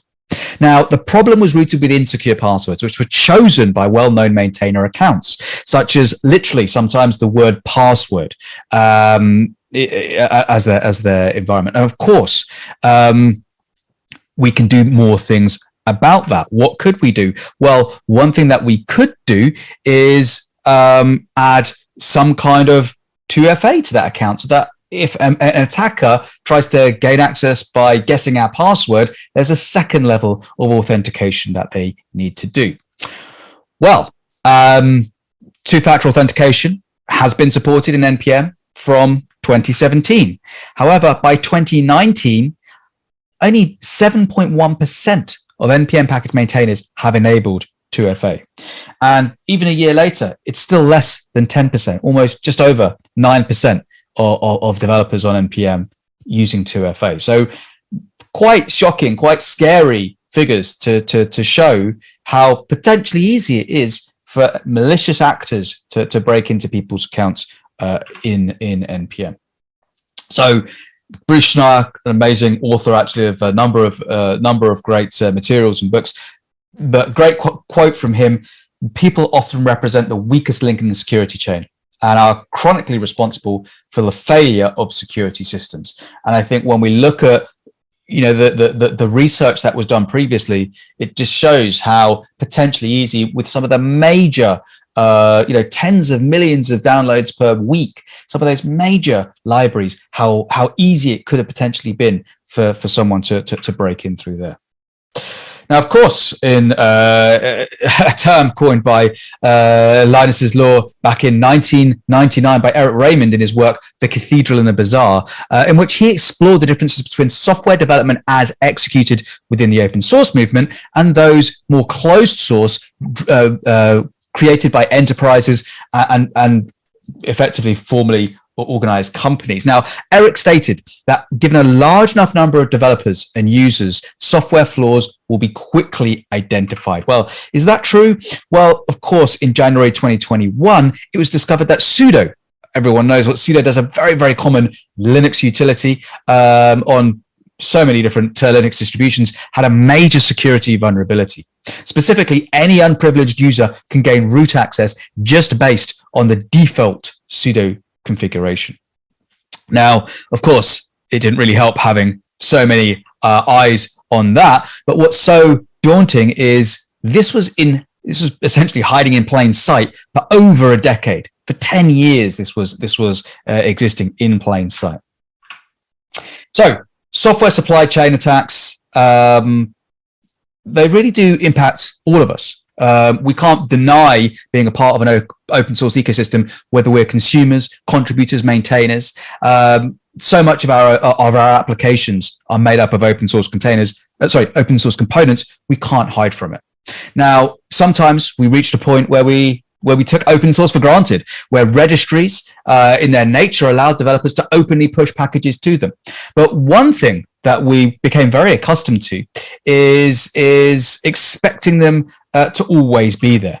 Now, what happens when maintainers remove their dependencies out of the registry? This is exactly what happened in 2016 when the maintainer named Azure pulled tens of his open source packages from NPM. One of them, of course, was a pivotal package called LeftPad. And this resulted, particularly around the CI environment and kind of like ops spaces, a widespread breakage of those types of install processes and things like that. Of course, it was effectively adding some white space onto the left, but it was used by so many libraries, it became a core keystone.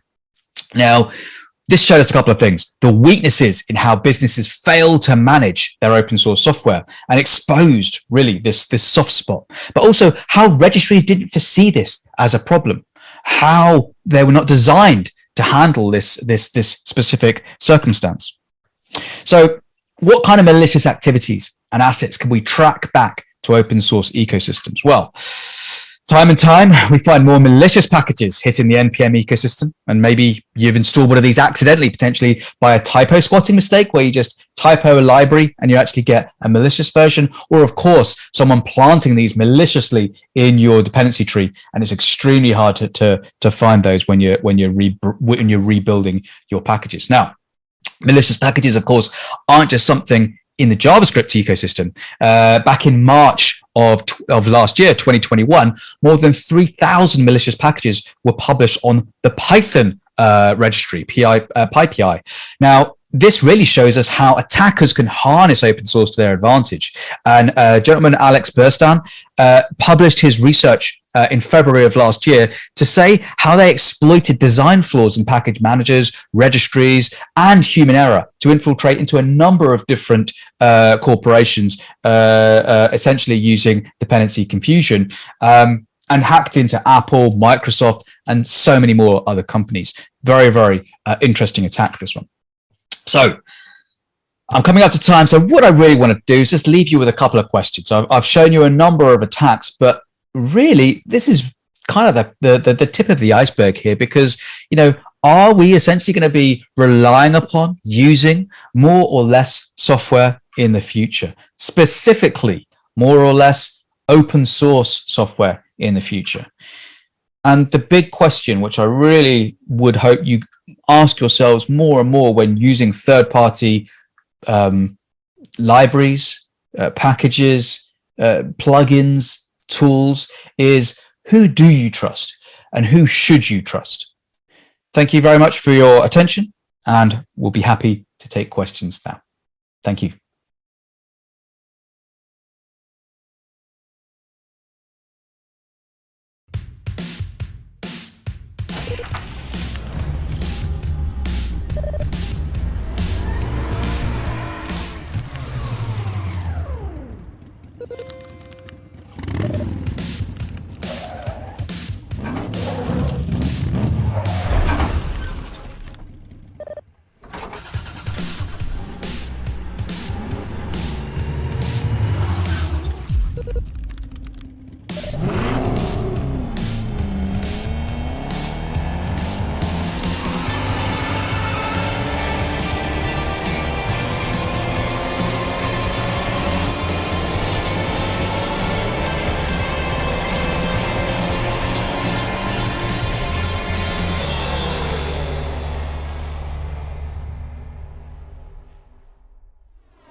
This is Digital Anarchist.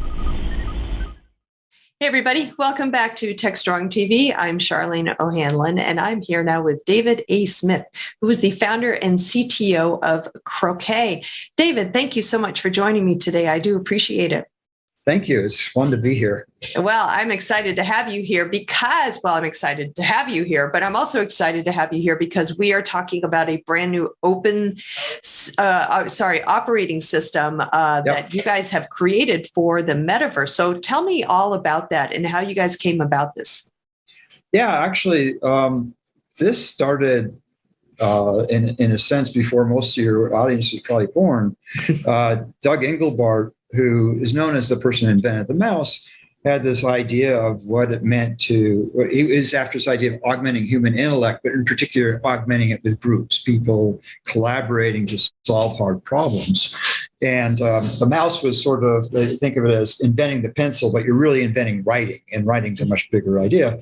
And so in 1968, he demonstrated all these ideas. He demonstrated hypertext, he demonstrated video conferencing, but most importantly, he demonstrated how people can collaborate to work on ideas and systems and simulations. Unfortunately, the way he'd done that was on a big single time sharing machine. And right about that same time, Alan Kay, who is my mentor, who's known, among other things, as being the father of the personal computer, he invented object-oriented programming. He also, by inventing the personal computer, he created the problem that collaboration of the sort that Doug Engelbart was able to demonstrate on his single time-sharing system was impossible. So Alan and I met many years ago, and we said, what's the next big steps in computing? And there was two things that were clear. One was obviously 3D. In my background, I wrote the first real-time 3D adventure shooter. I co-founded Red Storm Entertainment with Tom Clancy. So I've done a lot in the game and interactive 3D space.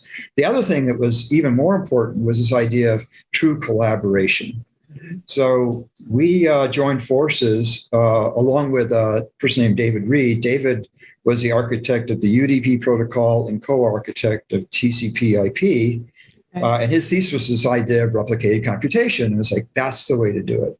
So we started that project a number of years ago. This is actually like the third or fourth iteration of that system. But the intent and idea of this as an operating system and a web-based operating system was to enable a friction-free ability for people to engage with each other, to create, construct, program.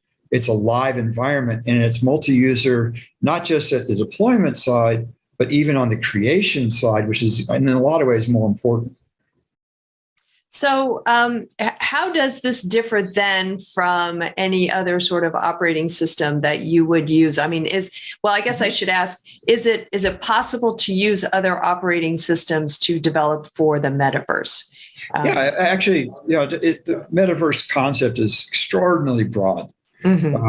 So, you can use a kind of a native kind of application. You could use something like Unity, or Unreal. You can certainly do that, and that'll get you to the 3D parts of it. But when you start thinking of it in terms of a communication platform, which is what we think, it has to be dynamic in multiple ways. One is, it has to be friction-free. So you and I are talking, we're sharing some kind of simulation, and a third person comes up to us. And what's so essential is that person should be able to join that conversation instantly. They shouldn't have to load an app, shouldn't have to, there shouldn't be any delay from the time, that person joins us, and the person is now able to interact and engage with that same enhanced conversation that we're in the middle of. And so the only real thing that enables that kind of dynamic engagement turns out to be the web. And what's nice about the browsers today is they're remarkably powerful. You think about how fast the systems have gotten, how powerful JavaScript in particular has gotten. And then you look at things like WebGL, which is, basically it's OpenGL running in a browser. It's fast. And so it turns out that deploying, if you think of the web as a substrate that would support a virtual machine, which is in our case what's going on, then you all of a sudden have this extraordinary powerful deployment vehicle that enables you and I to instantly access this world and start collaborating and engaging with each other. So yeah, you can do some aspects of the metaverse in other ways, certainly, but the most important thing is being able to communicate, collaborate, create, and you can't do that outside of the context of a dynamic language and dynamic system like the web is. Interesting. Wow. There's a lot to think about with that. When you think about how many people are, on the internet at any given time. And we are really at the beginning of the metaverse from what I'm seeing. And I think the one thing that's going to push it over the edge is the ability for everyday users to be able to access it. And right now, it seems to me you can't really do that without having, the goggles or whatever it is that, to kind of like, as a portal, if you will, to enter the metaverse. Do you see that changing anytime, say within the next year or so, or do you think that we're still kind of far down the road? Well, aspects of it are going to be rolling out for the rest of our lives. So, but in the short term, any device that has a web browser actually it gives you a portal into the metaverse today. You don't have to wait for the head mounts. The head mounts are going to give you certainly a unique and powerful experience, and I see those as an essential part of where this has to go. But you don't have to wait for that. Your phone can support a pretty good experience today that's collaborative, interactive, 3D. And this is particularly important when you start looking at what they're calling digital twins, or enterprise and industrial applications. We're able to look at this virtual version of, say, a factory floor and actually see what's going on, but more than that, interact with that information and it's kind of have a shared view with other people about what's going on in that space and what to do about any kind of issues that might occur. So the 3D aspect runs everywhere already. We don't have to wait for the head mounts. Head mounts will make that a far more immersive and exciting experience. But what's really going to happen is going to be a transition of maybe a decade where we're not going to give up our phones tomorrow. In fact, what's going to happen is some of us will be using phones, some of us will be using PCs, some of us will be in a head mount display with an augmented reality, and they're all going to work together. It's not going to be like that world is independent of this world. We're all going to be able to access it. In fact, it's going to be some time before we can actually program inside of a head mount. You don't have a keyboard, for example, or not a good one.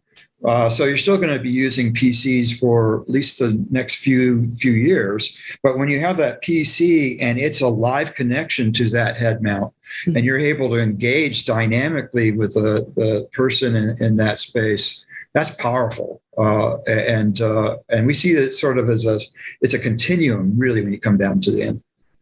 Yeah, it's interesting because we keep hearing about the metaverse, but nobody really has done a really good job of explaining what the metaverse is to the ordinary, everyday user. So do you think that we're going to get better at understanding or explaining what the metaverse is? And because I feel like that's kind of the one thing that's holding that whole area back is, people just really don't understand it. I have a very personal perspective of what the metaverse is. And I think it will also help understand why it matters. It's foundationally and centrally a communication technology where, let's imagine in the near future, you and I are talking, and just like we are right now. And what's going to happen is as we speak, the computer is listening to what we're saying and generates a simulation based upon the conversation that is available for you and me. It's live. It's floating between us, and then both of us can reach in there and touch it and move it around and interact with it. It's basically a broadband conversation that both of us are experiencing the same thing in exactly the same way. This is the basis of why we built our system, by the way, and why that synchronization, that virtual machine underneath this makes us all work. I actually refer to this as an augmented conversation, where I'm speaking to just as and describing something as easily as I talk about the weather, but the computer's generating this expanded scope of our engagement in a way that is, it's like today it sounds magic, but it's going to happen in exactly that way. And you're going to instantly, just like you're so used to having your phone in your pocket, you don't even think about the fact that the entire internet is being carried around with you everywhere you go. You've lost that magic, but that's the way it's going to happen. It'll happen is all of a sudden in 5 years, I'm thinking it's about that. You're going to be wearing a pair of glasses like I'm wearing right now. And you're going to see this expanded, augmented world. And every time you engage with somebody, that information space, you're going to be able to share that information dynamically. And one of the reasons that we see the web is so important is because of it's friction-free. So if you and I are talking and a third person walks up to us, well, what you want to be able to do is engage them in the conversation. You want to be able to hand that virtual object, say, hey, check this out. And now they're part of that conversation and they're engaging in the same way we are. And that has to happen instantly. It has to be, as I said, it has to be a conversational system where all of a sudden the actual act of all this happening disappears. All we do is focus on what's the problem? What's the thing here? What's going on? Mm-hmm. And that's, it is going to be right there, the very center of what the metaverse really is going to mean to people. Well, it sounds very powerful. And is this something that you see being more of a consumer thing or a business tool, if you will? Or is it, are we spanning everything? It's sort of like if you look at your iPhone, you say, is that an enterprise app system or is that a consumer system? Yeah. Yes, it is. Yeah, okay. and that's the same thing that's going to happen here. You're going to have, you look at Niantic and Pokemon Go as a good example of something like that. If it were more interactive, it'd be even better. But that's one application. The other is, looking at, here's this robot arm moving around inside my factory and doing something. It's like, oh, it's got a problem. Well, I can see the virtual version of it. And I can even debug that system and run a simulation. What happens if I do this? So you have the scope of the industry, the enterprise. I've got, one of the projects we did using a system like this was offshore drilling platforms and basically collecting all that information to a centralized live 3D location. And everybody could even see, oh, this is what's going on with the pipes here. This is what's going on with, or here's everything productivity of the thing, or we've got an alert over here.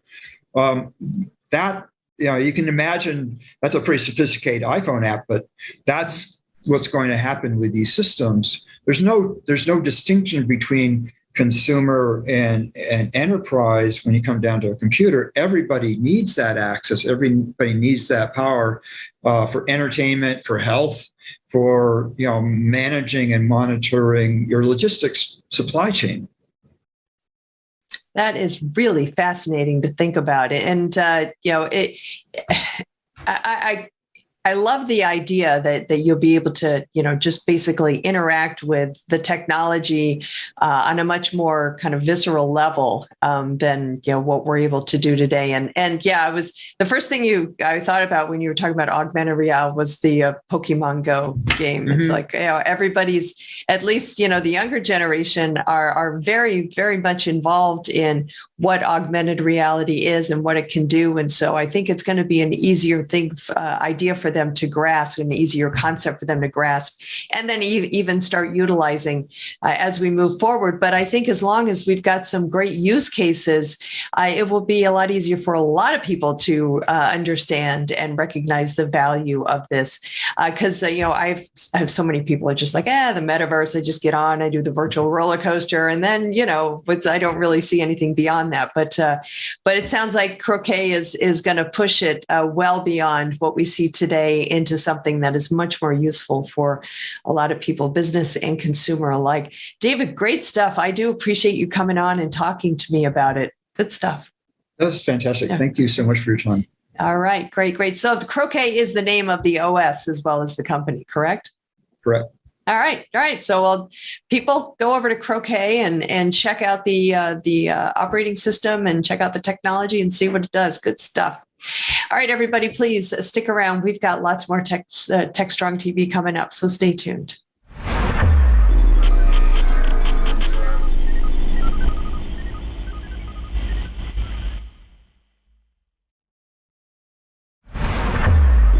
This is TechstrongTV. Hey, and welcome. We are here at RSAC 2022, back and in person. Great to be meeting with folks. And first chance that I've had to meet with Bhagwat Swarup, who is President GM with One Identity. Welcome. Oh, thank you, Mitch. It's great to meet you. And it's great to be at RSA in person after 2 years. It is. It's a nice feeling. A little unsettling. You got to get kind of used to it, but it's good. Good stuff. Well, tell us a little bit about yourself. And of course, we want to hear about One Identity, and we'll kind of get into some interesting things here. Well, I've been in security for more than 20 years, and I've seen the evolution of not only just security, but also the technology ecosystem and digitization. And I'm proud to lead One Identity, which is a leader in identity security, providing end-to-end security across all pillars of identity. I'm excited to be here. Very nice. Things have evolved a lot in the identity space. It's always fun to date yourself on TV. So. It is. Well, let's talk about identity, because I know one of the things you and I've talked about is the fractionalization of identity. We have it in so many places, and I can't imagine how many times I'm changing logins to this password manager to go into this application, to this authentication manager, to 80 different things. It seems like it's not 2 or 3. It's almost as bad as light switches in our house. How do we control all this stuff? What's your approach? What's one identity? I know that's something that's important to your company. How do you approach that? I mean, before we talk about how we solve it, let's talk a little bit about how did we get here. Okay. Right? And so if you look at identity 20 years ago, 30 years ago, we almost invariably talked about human identity. That's what it meant. Fast forward 20 years, today we have a very 3-dimensional view of identity. Human identity, machine identity, and application identity. And we see application to application traffic, API calls to be like 2 or 3 orders of higher magnitude than what we see for human identity, right? Second thing is during the pandemic, we saw a multifold increase in cloud adoption as well as the number of digital identities at play, right? Everybody went remote overnight, and organizations had to really respond to allowing a very diversified environment. And what that really meant is that people use whatever tools they had at disposal. We ran a survey recently of global enterprise companies, excuse me, which we found that many organizations had more than 25 systems to manage parts of identity, and some people have as many as 100 systems. So you are in a world where a number of identities are increasing at a secular pace, and that's not going to go down. With Metaverse, it's going to increase even more. We're going to have digital avatars doing e-commerce in a different portal. And the way number of machines and application, connected devices, and IoT, it's going to continue to rise. So that trend is not slowing down anytime. Now, what we can do is there is a mechanism, how do we allow decentralization at the edge so that people can make decisions quickly, but unified at the back end, right? And so this is what we call it identity sprawl or fragmentation of identity. And the issue really is actually not the number of identities, but how most organizations deal with it. So today, most organizations would buy a different set of solutions to the best of their ability. But security often, in our mind, breaks down at handshakes. That's what we see quite often in the breaches. That they have windows locked but doors open, or vice versa, right? And our view is that identity, the future of security is identity, and the future of identity is unified.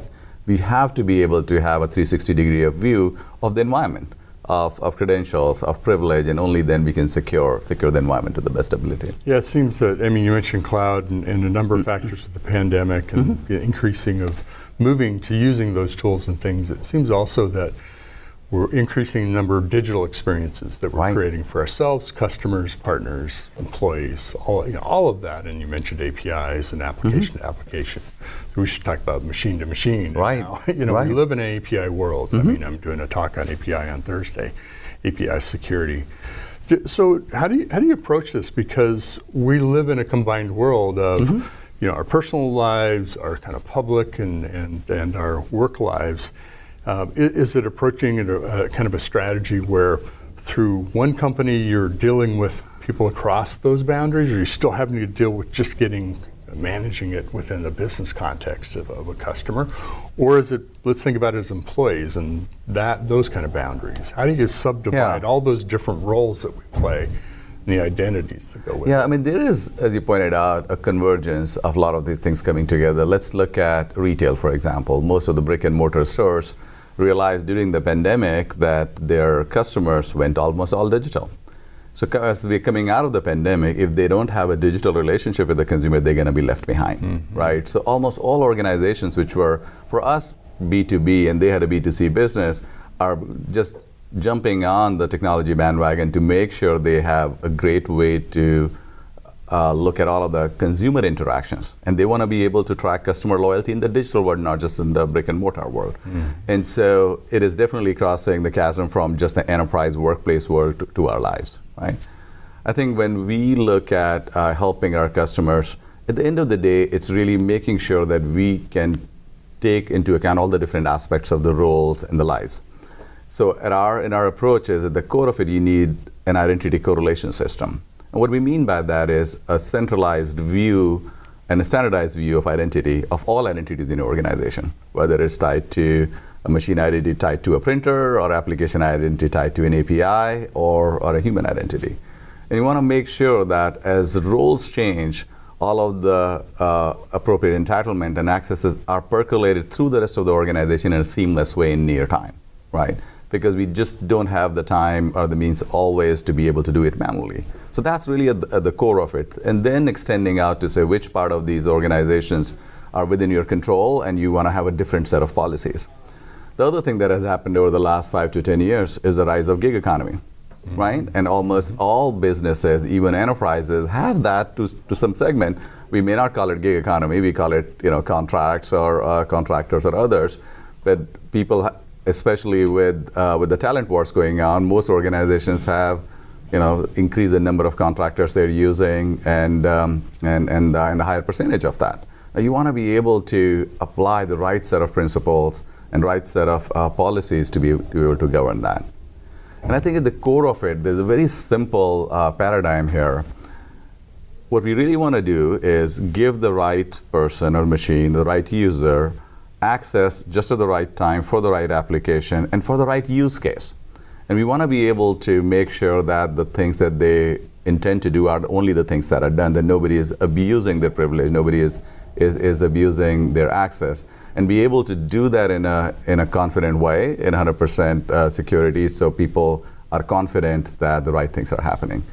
And to be able to stitch it all together in a way that the experience is still pleasant for the workers, it requires a lot of integration and a lot of connection of various piece parts. Mm-hmm. And as one identity, we have taken that as our core mission and strategy so that customers are being able to get those experiences without having to compromise functionality.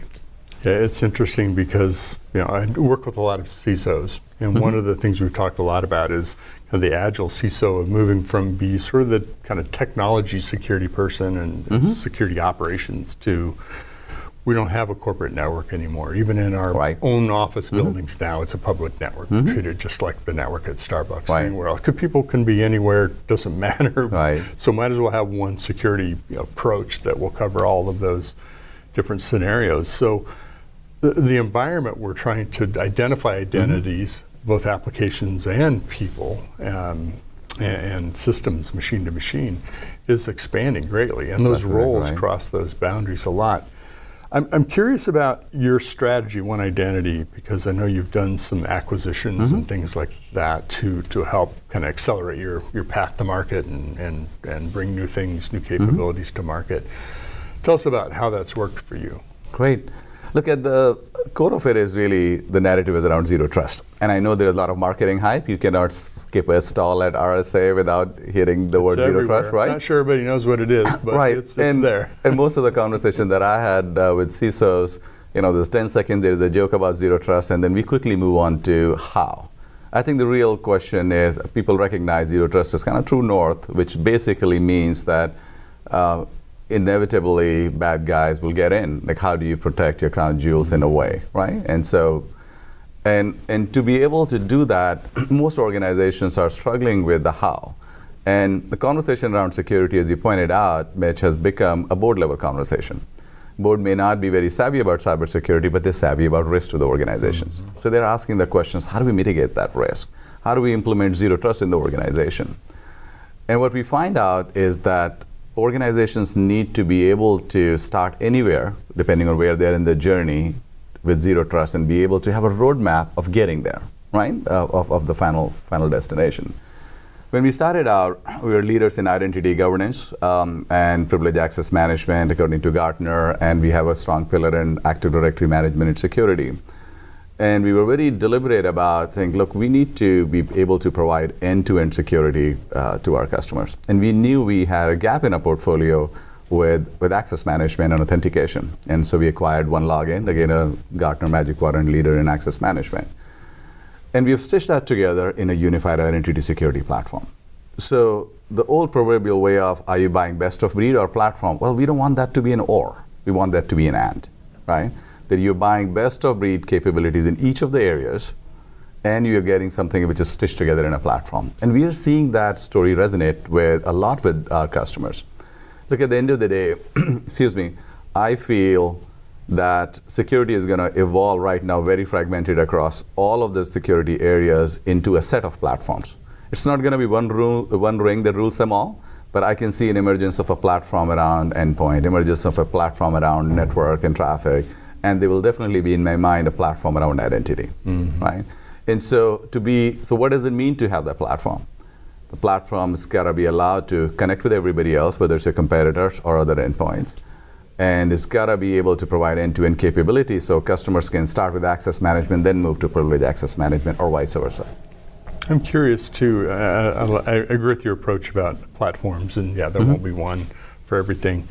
One of the things that's also sort of blending and crossing is the world of software creation, and security identity management. Right. And yeah, developers have had tools to, secure credentials and things like that. But that's really starting to be integrated of how we create software and how we integrate identity management, both in the development process, for the integrity of the software, but also from an end user standpoint. When you talk about kind of stitching together the right things, the best of breed, how do you look at the software world as part of that equation, not just the end user kind of systems That's world? a great point, and this is the classic way of the security bolt-on or built-in, right? And the answer is both, right? And the right way is the more we can make it built in, the better it becomes for everybody else to manage. And we have a strong push in this area. If today there are more than 25 million developers around the world, and I'm probably off by a magnitude of 2. And so we have solutions, for example, for PAM for DevOps, which is really going after the developer community when they are writing their applications, and applications need to access secrets. This is going back to APIs and application having their own identity. We want to be able to make sure they can do that in an automated way and a secure way and have the right experience. We talked about digitization of consumer experiences and organizations building better customer loyalty. So we have a whole area of focus around customer identity and access management, especially with our One Login portfolio, where it is really all about making sure the developers have the right tools and the experiences to build out the capability they want. A large bank wants to have a very different interaction with their end consumers as a pet care store, right? And at the end of the day, in those cases, the buyer is not the chief information security officer, although they're influencing that. The buyer is really the developer, right? And so we take that approach in our development. We take that approach in how we make those solutions available to them. Yeah, very different relationships and very different between the app for my coffee versus That's where exactly all my 401k or whatever is being secured. Well, any kind of parting thoughts about what you're seeing at RSAAC this year and kind of themes? There's a lot of zero trust discussion. There's a lot of API security discussion, number of things. What are you kind of picking up on? Yeah, like when it comes to RSA, it's great to see a large collection of like-minded people. We may be representing different aspects of security, but if you were to see, there's a coalition of cyber warriors all fighting the good fight. So it's heartening to see as the numbers have gone up, that there is a higher number of cyber warriors fighting the good fight. I would say there are recurring themes, right? Zero trust is probably a bigger recurring theme over the last 2 or 3 years. So it's great to see resonance around that. Candidly, that yes, this is true north. Let's not argue whether zero trust is the right approach or not. There is a lot of noise, as we talked about earlier as well. I think there is also a lot of focus on AI and ML, and to me, that's really a technique, not necessarily an end destination, so we can talk about it. And I think there's a lot of focus also around better securing what we have today, whether it's asset management or identities and everything else. To me, where our industry needs to evolve more towards is really the conversation around risk. Conversation around how would our end consumers really accept and adapt our technology, right? So it's great to be at RSA after so many years, and I know that right now how it feels is that the bad guys are not slowing down, right? Yeah, for sure. They're not slowing down. They are taking advantage of the confusion, whether it's the war or the pandemic, and they're getting ever more sophisticated. So I don't mean to be a purveyor of bad news, but I think it's just it's only right for us to be prepared, to be better prepared, to look at all of our defenses to make sure, are they stitched together the right way, are they configured properly? Do we have zero trust as a mindset, not just as a solution area, right? And I think it's great to see the industry coming together on that. I think too, I agree with what you're saying. I think too that there's a shift also in we aren't just the protectors of risk to protect the organization from itself, to be more agile and engage with the strategy of where it's heading. And we all know attacks will happen and compromises will happen, and it's as much a response as it is the protection. And the same thing with software. I mean, it's real. I think there's a real kind of groundswell of let's be real about what's happening and not sort of be in the wall building or the fence building business. And that shift is very much underway. You see that too? We definitely see that. But I also think that there are some low-hanging fruit, which we are not taking, we as a proverbial, we are not taking as much advantage of that. And this is where the unified platform really comes into play. So for example, most CISOs or identity admins would agree that, and our survey showed that 83% people felt that we've given out more privilege than what people need, or more access and more entitlements than what they really need. Well, how do we know that? So the simple thing is when an employee joins, by role you can have a set of recommendations. You're a data analyst, instead of 1,000 applications, you have access to 100 of those applications. But their role and daily lives change, like what they actually use. What we can do now with one login, we can look at the telemetry, we can look at their login patterns to say, well, they're using 8 applications weekly, 5 applications monthly. Well, what about removing their other 87 applications they don't use very often? Just by the simple fact we've reduced the blast radius by 87%. Now, when they need that 14th application, we want to make sure it's a seamless click of a button to get access to that, so they're not necessarily seeing the friction in their work. So there are things like that, which is really around connecting the dots. We have telemetry data, we have visibility around what login attempts are being made. We can use that to then proactively change the risk posture. If we see repeated login attempts on somebody from China or Russia, we know that person is likely under attack from an APT. We can use that to reduce their entitlements and access in the cloud. So there are things like that which we have the capability today, and we have taken the work on of ourselves to integrate that so customers get zero trust out of the box. And I think that has been our focus. We announced a new set of innovations at RSA, and the key really is how do we enable zero trust out of the box. Now, we're not saying that you get everything done, but you very well get started with that journey with us. Very good. Well, Bhagwat, wish you the best, the rest of RSA. Thanks for joining us. Thank you, Mitch. Hope you'll come back and talk to us again about Absolutely. Happenings at One Identity. Great. Thanks for joining us today. Thank you for the opportunity. You bet.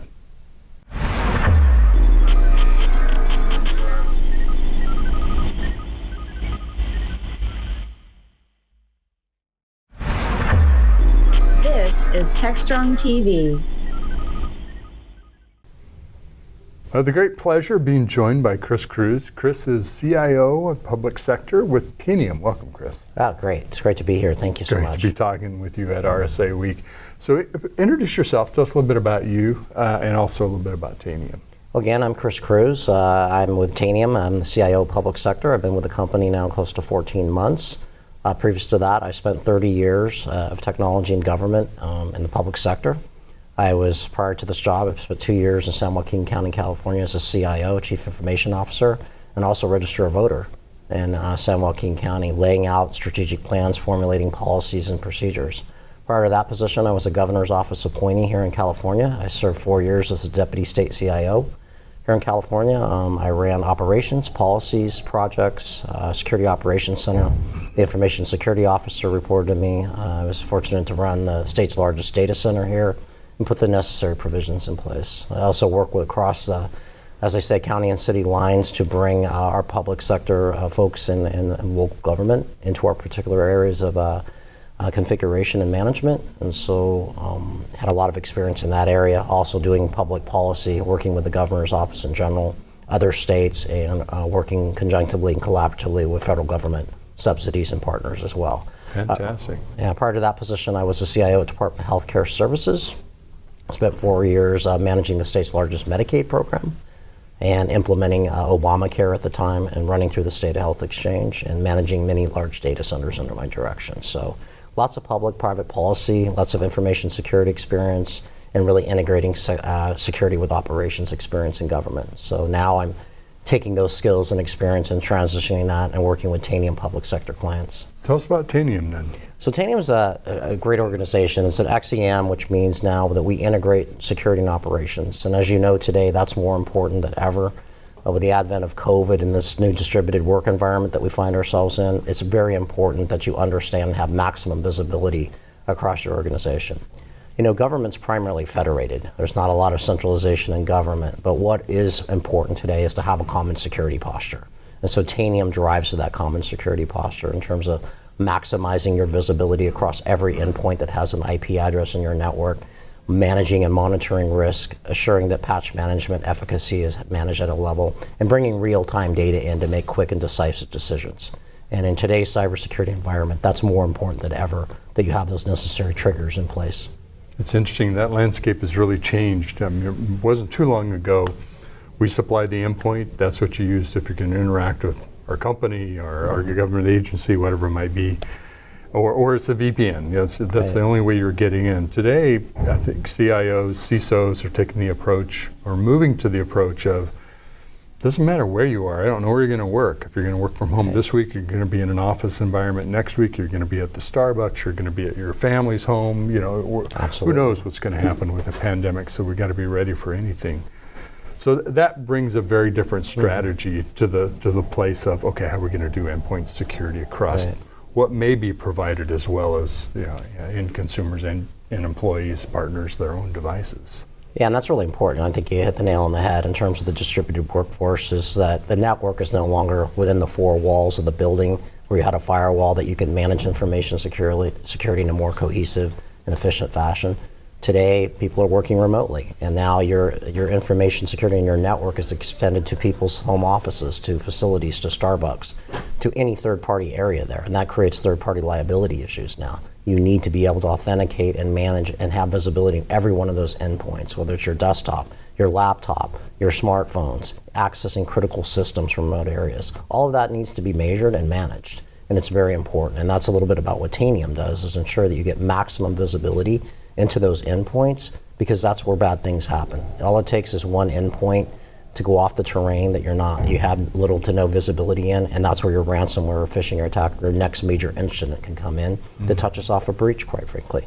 So I always say comprehensive planning leads to success, and it's very important that you're monitoring and managing and doing those types of planning efforts before, because if you don't do those, then you tend to be more reactive in your policy and decision making, and you don't want to be there as a public sector organization. Reactive usually doesn't go as well. No, not at all. So tell us a little bit. I know from my own federal business experience, and also in the private sector, it's its own world and has its own requirements. I guess there's a lot of common things, but how you approach products and services in that market tends to be very focused on the needs of that particular kind of agencies. What does the public sector look like for you, and what's unique about that? What are the things that a person who might work in a normal corporate environment wouldn't really understand as intimately as someone who's working with those kinds of agencies? That's a great question. Public sector, there's a lot of bureaucracy, and so you have to learn to navigate the bureaucracy to work through modernization efforts. And in a state and at the local level, it's actually not too dissimilar for the federal government. Modernization efforts are always key. Having to fight for money, finding those necessary funding streams within government, whether it be special funds, general funds, or money coming to the federal government down to the states, is always very important. So making sure that you have good, sound, fundamental business cases and put budget change proposals in place. That's normally how the budget stream and funding capabilities work in government. You've got to make the necessary business case. And oftentimes that's based, unfortunately, on reactiveness rather than proactive planning to prevent something from happening. But the good news is that's really changing now. The shoe's on the other foot. Organizations are more proactive in understanding what cybersecurity means, supporting cybersecurity funding, and coming up with that funding to fund programs and business priorities, where a few years ago that was unthought of or unspoken of. So I think that's where the integration of those capabilities come in. In state government, the modernization efforts are twofold. Obviously, getting everything to the cloud, right? Taking everything on-prem and managing in a cloud capability. Cybersecurity, making sure everything that gets measured gets managed. Again, having maximum visibility to everything that gets plugged into the network. Business intelligence, very important. BI, having to make sure that you have that level of things in place. Basically succession planning, making sure that you have a definition of an efficient, effective workforce. These are all control points right now that are really, I think, bothersome to a lot of state CIOs, government CIOs and CISOs. They don't have the expertise. So if you don't have the expertise and there's a level of complexity in the initiatives that you're trying to implement, that puts a big strain on government resources. So I think government in the future is going to more of an outsourcing model, as I say, a combination of a public-private partnership to help effectuate the positive changes to proactively move government forward. And cybersecurity will be mixed in and integrated into every one of those initiatives, because without security in the application layer of your systems, you're opening yourself up to incident or breach issues that you don't want to go down the road with. You mentioned decentralization. I'm not sure we all appreciate what that's really like in the government environment. I do from a federal standpoint. Is taking that kind of strategy of outsourcing, does that help with providing some common solutions across different agencies, different organizations, albeit it may not be the same contracts or general contractor that's doing all of those, but understanding how to deliver that kind of a solution that you can take to different agencies and organizations at state and local and federal. It seems like that's an advantage of taking that approach, as opposed to let's just get something that's going to work for one large healthcare, Medicare, or whatever it might be. Absolutely. I think the centralization and standardization on IT technology tools as well as security tools manifests itself as a demand today that you absolutely must do. You can no longer afford to, what I call, proliferate the Baskin-Robbins approach of 31 flavors of tools in every environment that you have in a homogeneous way.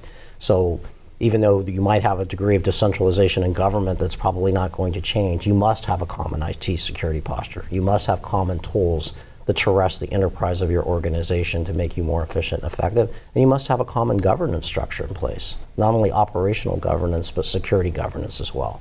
And that's where you sit down with those folks and representatives from each one of those organizations to come up with a plan, an incident response recovery plan that makes sense to the organization that creates that efficiency. I don't believe we can no longer support and buy multiplicities of tools and support those, because it kind of goes back to the resource issue and complexity issue we have in government. We just can't hire enough people and retain people with those types of skill sets. So we must do more with less. We must standardize on our enterprise tools, and we must bring in tools like Tanium that take that integrated approach of security and operations and integrates it into one technology, but also allows you to integrate your other tools with that so you have real-time data to make informed decisions. And that's really key today. Real-time data, expediency of being proactive in managing and monitoring risk, and then identifying what those risks are and then remediating appropriately. Fragmentation comes to mind when you talk about large numbers of tools, and there are benefits at times for that kind of a strategy too, but we talked about government agencies sharing information and what's allowed or not, but just even being able to be able to share some of that data. Think about identity going across, endpoint security going across. You know, you don't want to end up with, every time you go to a new site, you've got another agent or something to download for yet another agency or website. So tell us a little bit about, so RSA for you, Tanium as a company that's here, how do you approach this from an industry, you know, as a state and local government, public sector, private sector focus?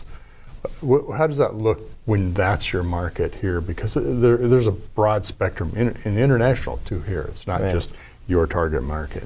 Yeah, it's very diversified. We had Public Sector Day for RSA on Monday, so obviously given my core competency and knowledge of public sector, we talked about election security and how important that is with cyber. And now election security and election systems are under a great deal of scrutiny. And so how do we secure those from the endpoint and from end to end, both at transit and basically in static? So it's very important that we have a plan in place. So Tanium has a lot of public sector clients here in California, obviously, and throughout the country. So we work with a lot of those folks with sustained, repeatable solutions, providing common security policies, common risk policies, common strategies around not only Tanium, but how you would integrate those tools in your organization and what you have. So we offer free risk assessments. So we do a lot of POCs, proof of concepts, to come in and take an organization's data and make sure that that data gives them a kind of a true understanding of where they're at. So it's kind of like a gap analysis. So basically tying that back to RSA, I think the public-private partnership is very important to us because we have a number of vendors here that we also do business with.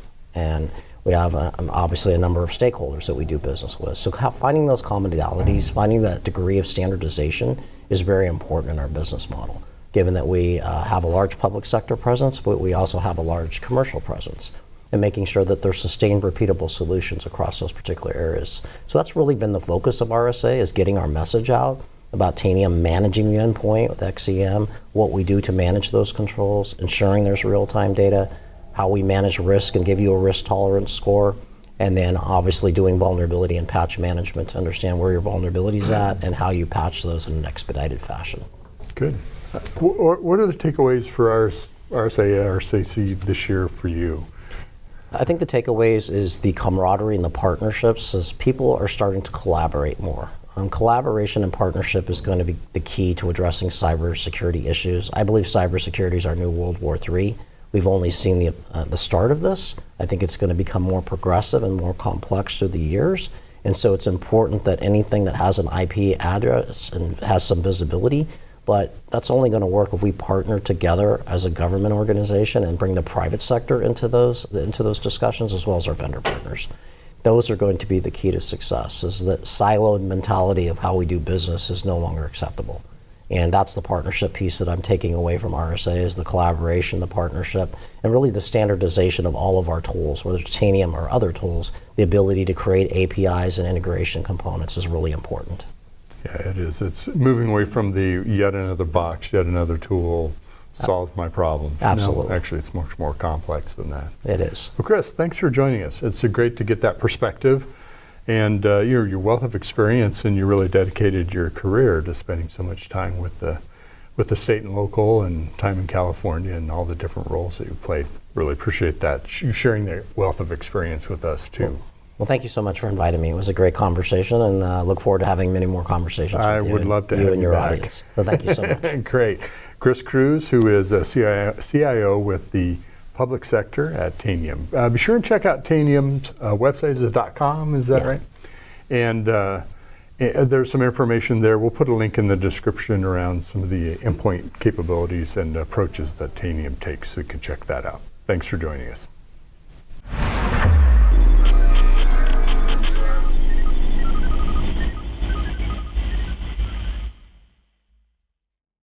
SecurityBoulevard.com is the leading resource for news, analysis, and education on challenges facing the cybersecurity industry. SecurityBoulevard.com covers all aspects of cybersecurity, including data security, DevSecOps, cloud security, application security, network security, security threats, and more. SecurityBoulevard.com has the largest selection of security content, featuring breaking news, blog posts, podcasts, and more. Visit www.securityboulevard.com to learn more. SecurityBoulevard.com, home of Security Bloggers Network. This is TechstrongTV. The great pleasure of being joined by Chris Cruz. Chris is CIO of Public Sector with Tanium. Welcome, Chris. Oh, great. It's great to be here. Thank you so much. Great to be talking with you at RSA Week. So introduce yourself. Tell us a little bit about you and also a little bit about Tanium. Well, again, I'm Chris Cruz. I'm with Tanium. I'm the CIO of Public Sector. I've been with the company now close to 14 months. Previous to that, I spent 30 years of technology and government in the public sector. Prior to this job, I spent 2 years in San Joaquin County, California as a CIO, Chief Information Officer, and also Register a Voter in San Joaquin County, laying out strategic plans, formulating policies and procedures. Prior to that position, I was a governor's office appointee here in California. I served 4 years as a deputy state CIO. Here in California, I ran operations, policies, projects, Security Operations Center. The information security officer reported to me. I was fortunate to run the state's largest data center here and put the necessary provisions in place. I also work across, as I say, county and city lines to bring our public sector folks in local government into our particular areas of configuration and management. And so had a lot of experience in that area, also doing public policy, working with the governor's office in general, other states, and working conjunctively and collaboratively with federal government subsidies and partners as well. Fantastic. Prior to that position, I was the CIO at Department of Healthcare Services.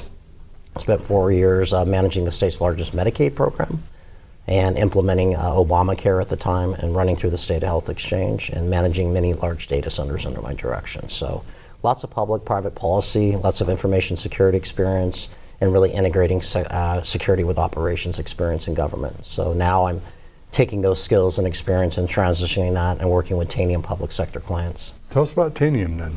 So Tanium is a great organization. It's an XEM, which means now that we integrate security and operations. And as you know today, that's more important than ever.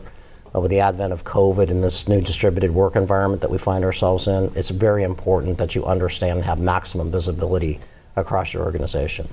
You know, government's primarily federated. There's not a lot of centralization in government, but what is important today is to have a common security posture. And so Tanium drives to that common security posture in terms of maximizing your visibility across every endpoint that has an IP address in your network, managing and monitoring risk, assuring that patch management efficacy is managed at a level, and bringing real-time data in to make quick and decisive decisions. And in today's cybersecurity environment, that's more important than ever, that you have those necessary triggers in place. It's interesting, that landscape has really changed. I mean, it wasn't too long ago, we supplied the endpoint, that's what you used if you're going to interact with our company or our government agency, whatever it might be.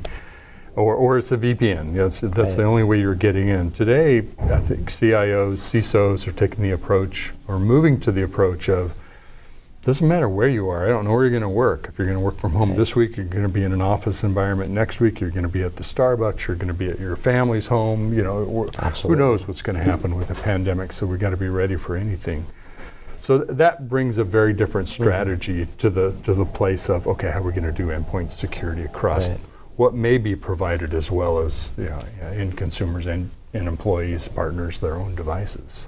Yeah, and that's really important. I think you hit the nail on the head in terms of the distributed workforce, is that the network is no longer within the four walls of the building where you had a firewall that you could manage information security in a more cohesive and efficient fashion.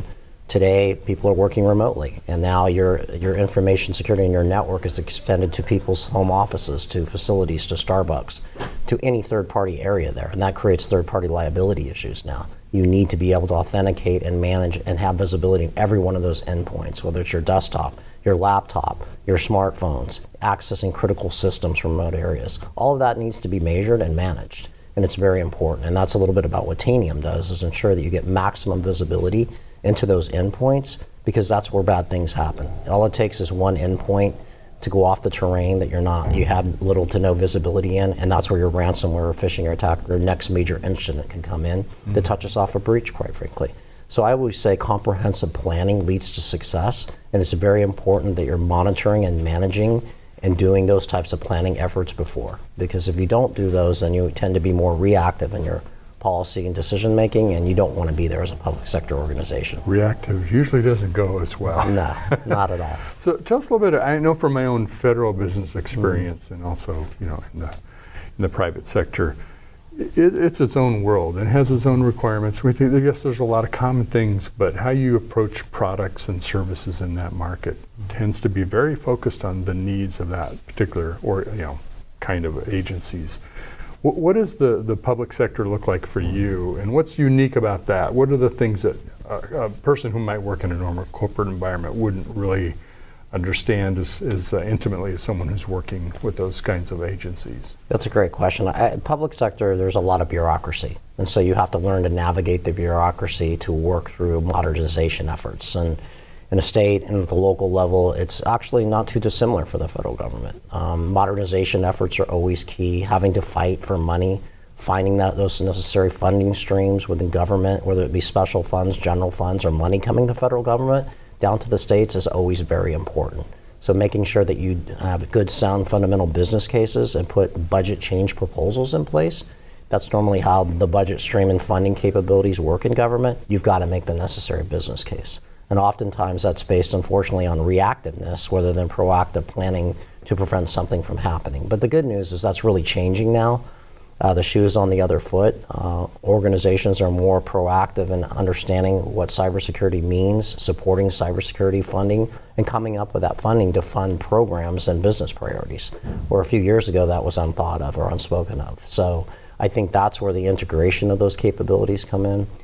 In state government, the modernization efforts are twofold. Obviously, getting everything to the cloud, right? Taking everything on-prem and managing in a cloud capability. Cybersecurity, making sure everything that gets measured gets managed. Again, having maximum visibility to everything that gets plugged into the network. Business intelligence, very important. BI, having to make sure that you have that level of things in place. Basically succession planning, making sure that you have a definition of an efficient, effective workforce. These are all control points right now that are really, I think, bothersome to a lot of state CIOs, government CIOs and CISOs. They don't have the expertise. So if you don't have the expertise and there's a level of complexity in the initiatives that you're trying to implement, that puts a big strain on government resources. So I think government in the future is going to more of an outsourcing model, as I say, a combination of a public-private partnership to help effectuate the positive changes to proactively move government forward. And cybersecurity will be mixed in and integrated into every one of those initiatives, because without security in the application layer of your systems, you're opening yourself up to incident or breach issues that you don't want to go down the road with. You mentioned decentralization. I'm not sure we all appreciate what that's really like in the government environment. I do from a federal standpoint. Is taking that kind of strategy of outsourcing, does that help with providing some common solutions across different agencies, different organizations, albeit it may not be the same contracts or general contractor that's doing all of those, but understanding how to deliver that kind of a solution that you can take to different agencies and organizations at state and local and federal. It seems like that's an advantage of taking that approach, as opposed to let's just get something that's going to work for one large healthcare, Medicare, whatever it might be. Absolutely. I think the centralization and standardization on IT technology tools as well as security tools manifests itself as a demand today that you absolutely must do. You can no longer afford to, what I call, proliferate the Baskin-Robbins approach of 31 flavors of tools in every environment that you have in a homogeneous way. So even though you might have a degree of decentralization in government that's probably not going to change, you must have a common IT security posture. You must have common tools that arrest the enterprise of your organization to make you more efficient and effective. And you must have a common governance structure in place, not only operational governance, but security governance as well. And that's where you sit down with those folks and representatives from each one of those organizations to come up with a plan, incident response recovery plan that makes sense to the organization that creates that efficiency. I don't believe we can no longer support and buy multiplicities of tools and support those, because again, it goes back to the resource issue and complexity issue we have in government. We just can't hire enough people and retain people with those types of skill sets. So we must do more with less. We must standardize on our enterprise tools, and we must bring in tools like Tanium that take that integrated approach of security and operations and integrates it into one technology, but also allows you to integrate your other tools with that so you have real-time data to make informed decisions. And that's really key today. Real-time data, expediency of being proactive in managing and monitoring risk, and then identifying what those risks are and then remediating appropriately. Fragmentation comes to mind when you talk about large numbers of tools, and there are benefits at times for that kind of a strategy too, but we talked about government agencies sharing information and what's allowed or not, but just even being able to share some of that data. Think about identity going across, endpoint security going across. You don't want to end up with, every time you go to a new site, you've got another agent or something to download for yet another agency or website. So tell us a little bit about, so RSA for you, Tanium as a company that's here, how do you approach this from an industry, as a state and local government, public sector, private sector focus? How does that look when that's your market here? Because there's a broad spectrum in international too here. It's not just your target market. Yeah, it's very diversified. We had Public Sector Day for RSA on Monday, so obviously given my core competency and knowledge of public sector, we talked about election security and how important that is with cyber. And now election security and election systems are under a great deal of scrutiny. And so how do we secure those from the endpoint and from end to end, both the transit and basically in static?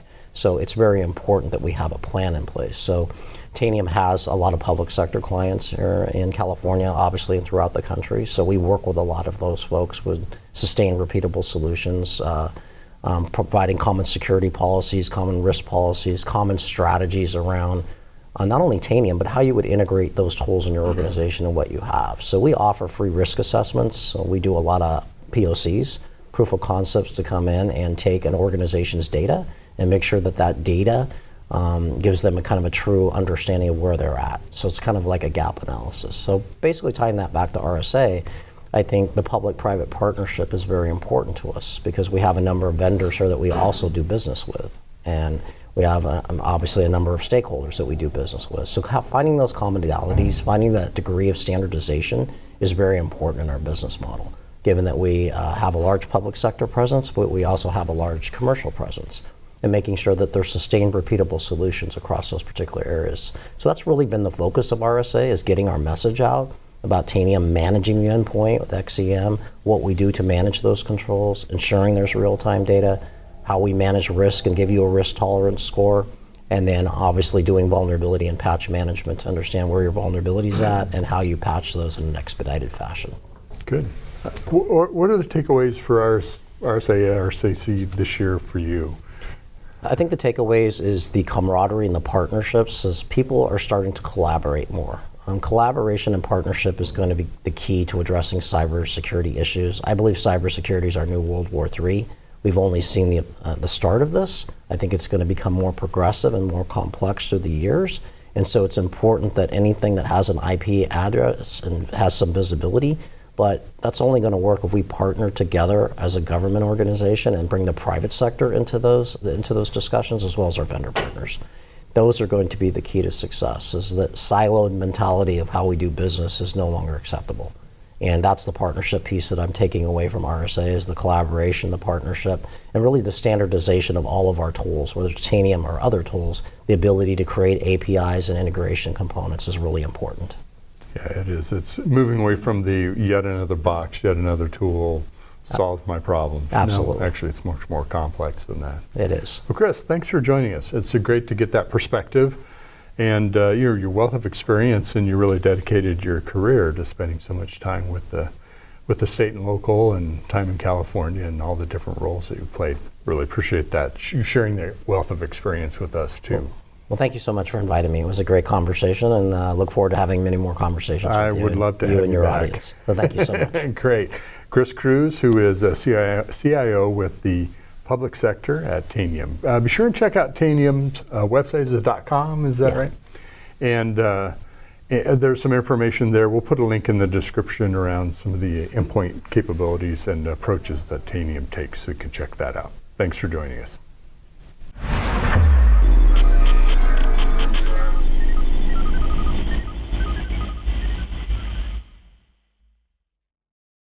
DevOps.com is the #1 online destination for DevOps education and community building. DevOps.com covers all aspects of DevOps, including DevOps best practices and tools, DevOps culture, DevSecOps, business impact, continuous testing, continuous delivery, and more. DevOps.com has the largest collection of original DevOps content, featuring breaking news, blog posts, podcasts, and more.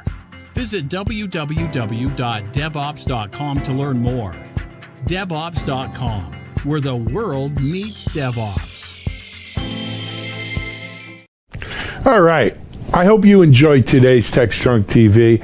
As I mentioned several times during the show, we are transitioning TechstrongTV to new formats.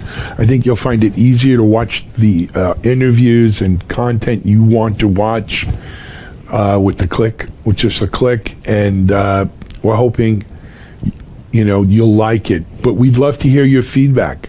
So whether it's on the site, or you could email me at Alan, ALAN, at TechstrongGroup.com or DevOps.com or any of our domains. I'd love to hear what you think of these new formats. You'll start seeing them in the next week or two. Until then, though, we'll be back tomorrow, the 28th, with more fresh content, and we're looking forward to it. We hope you stay well till then. This is Alan, and we're out.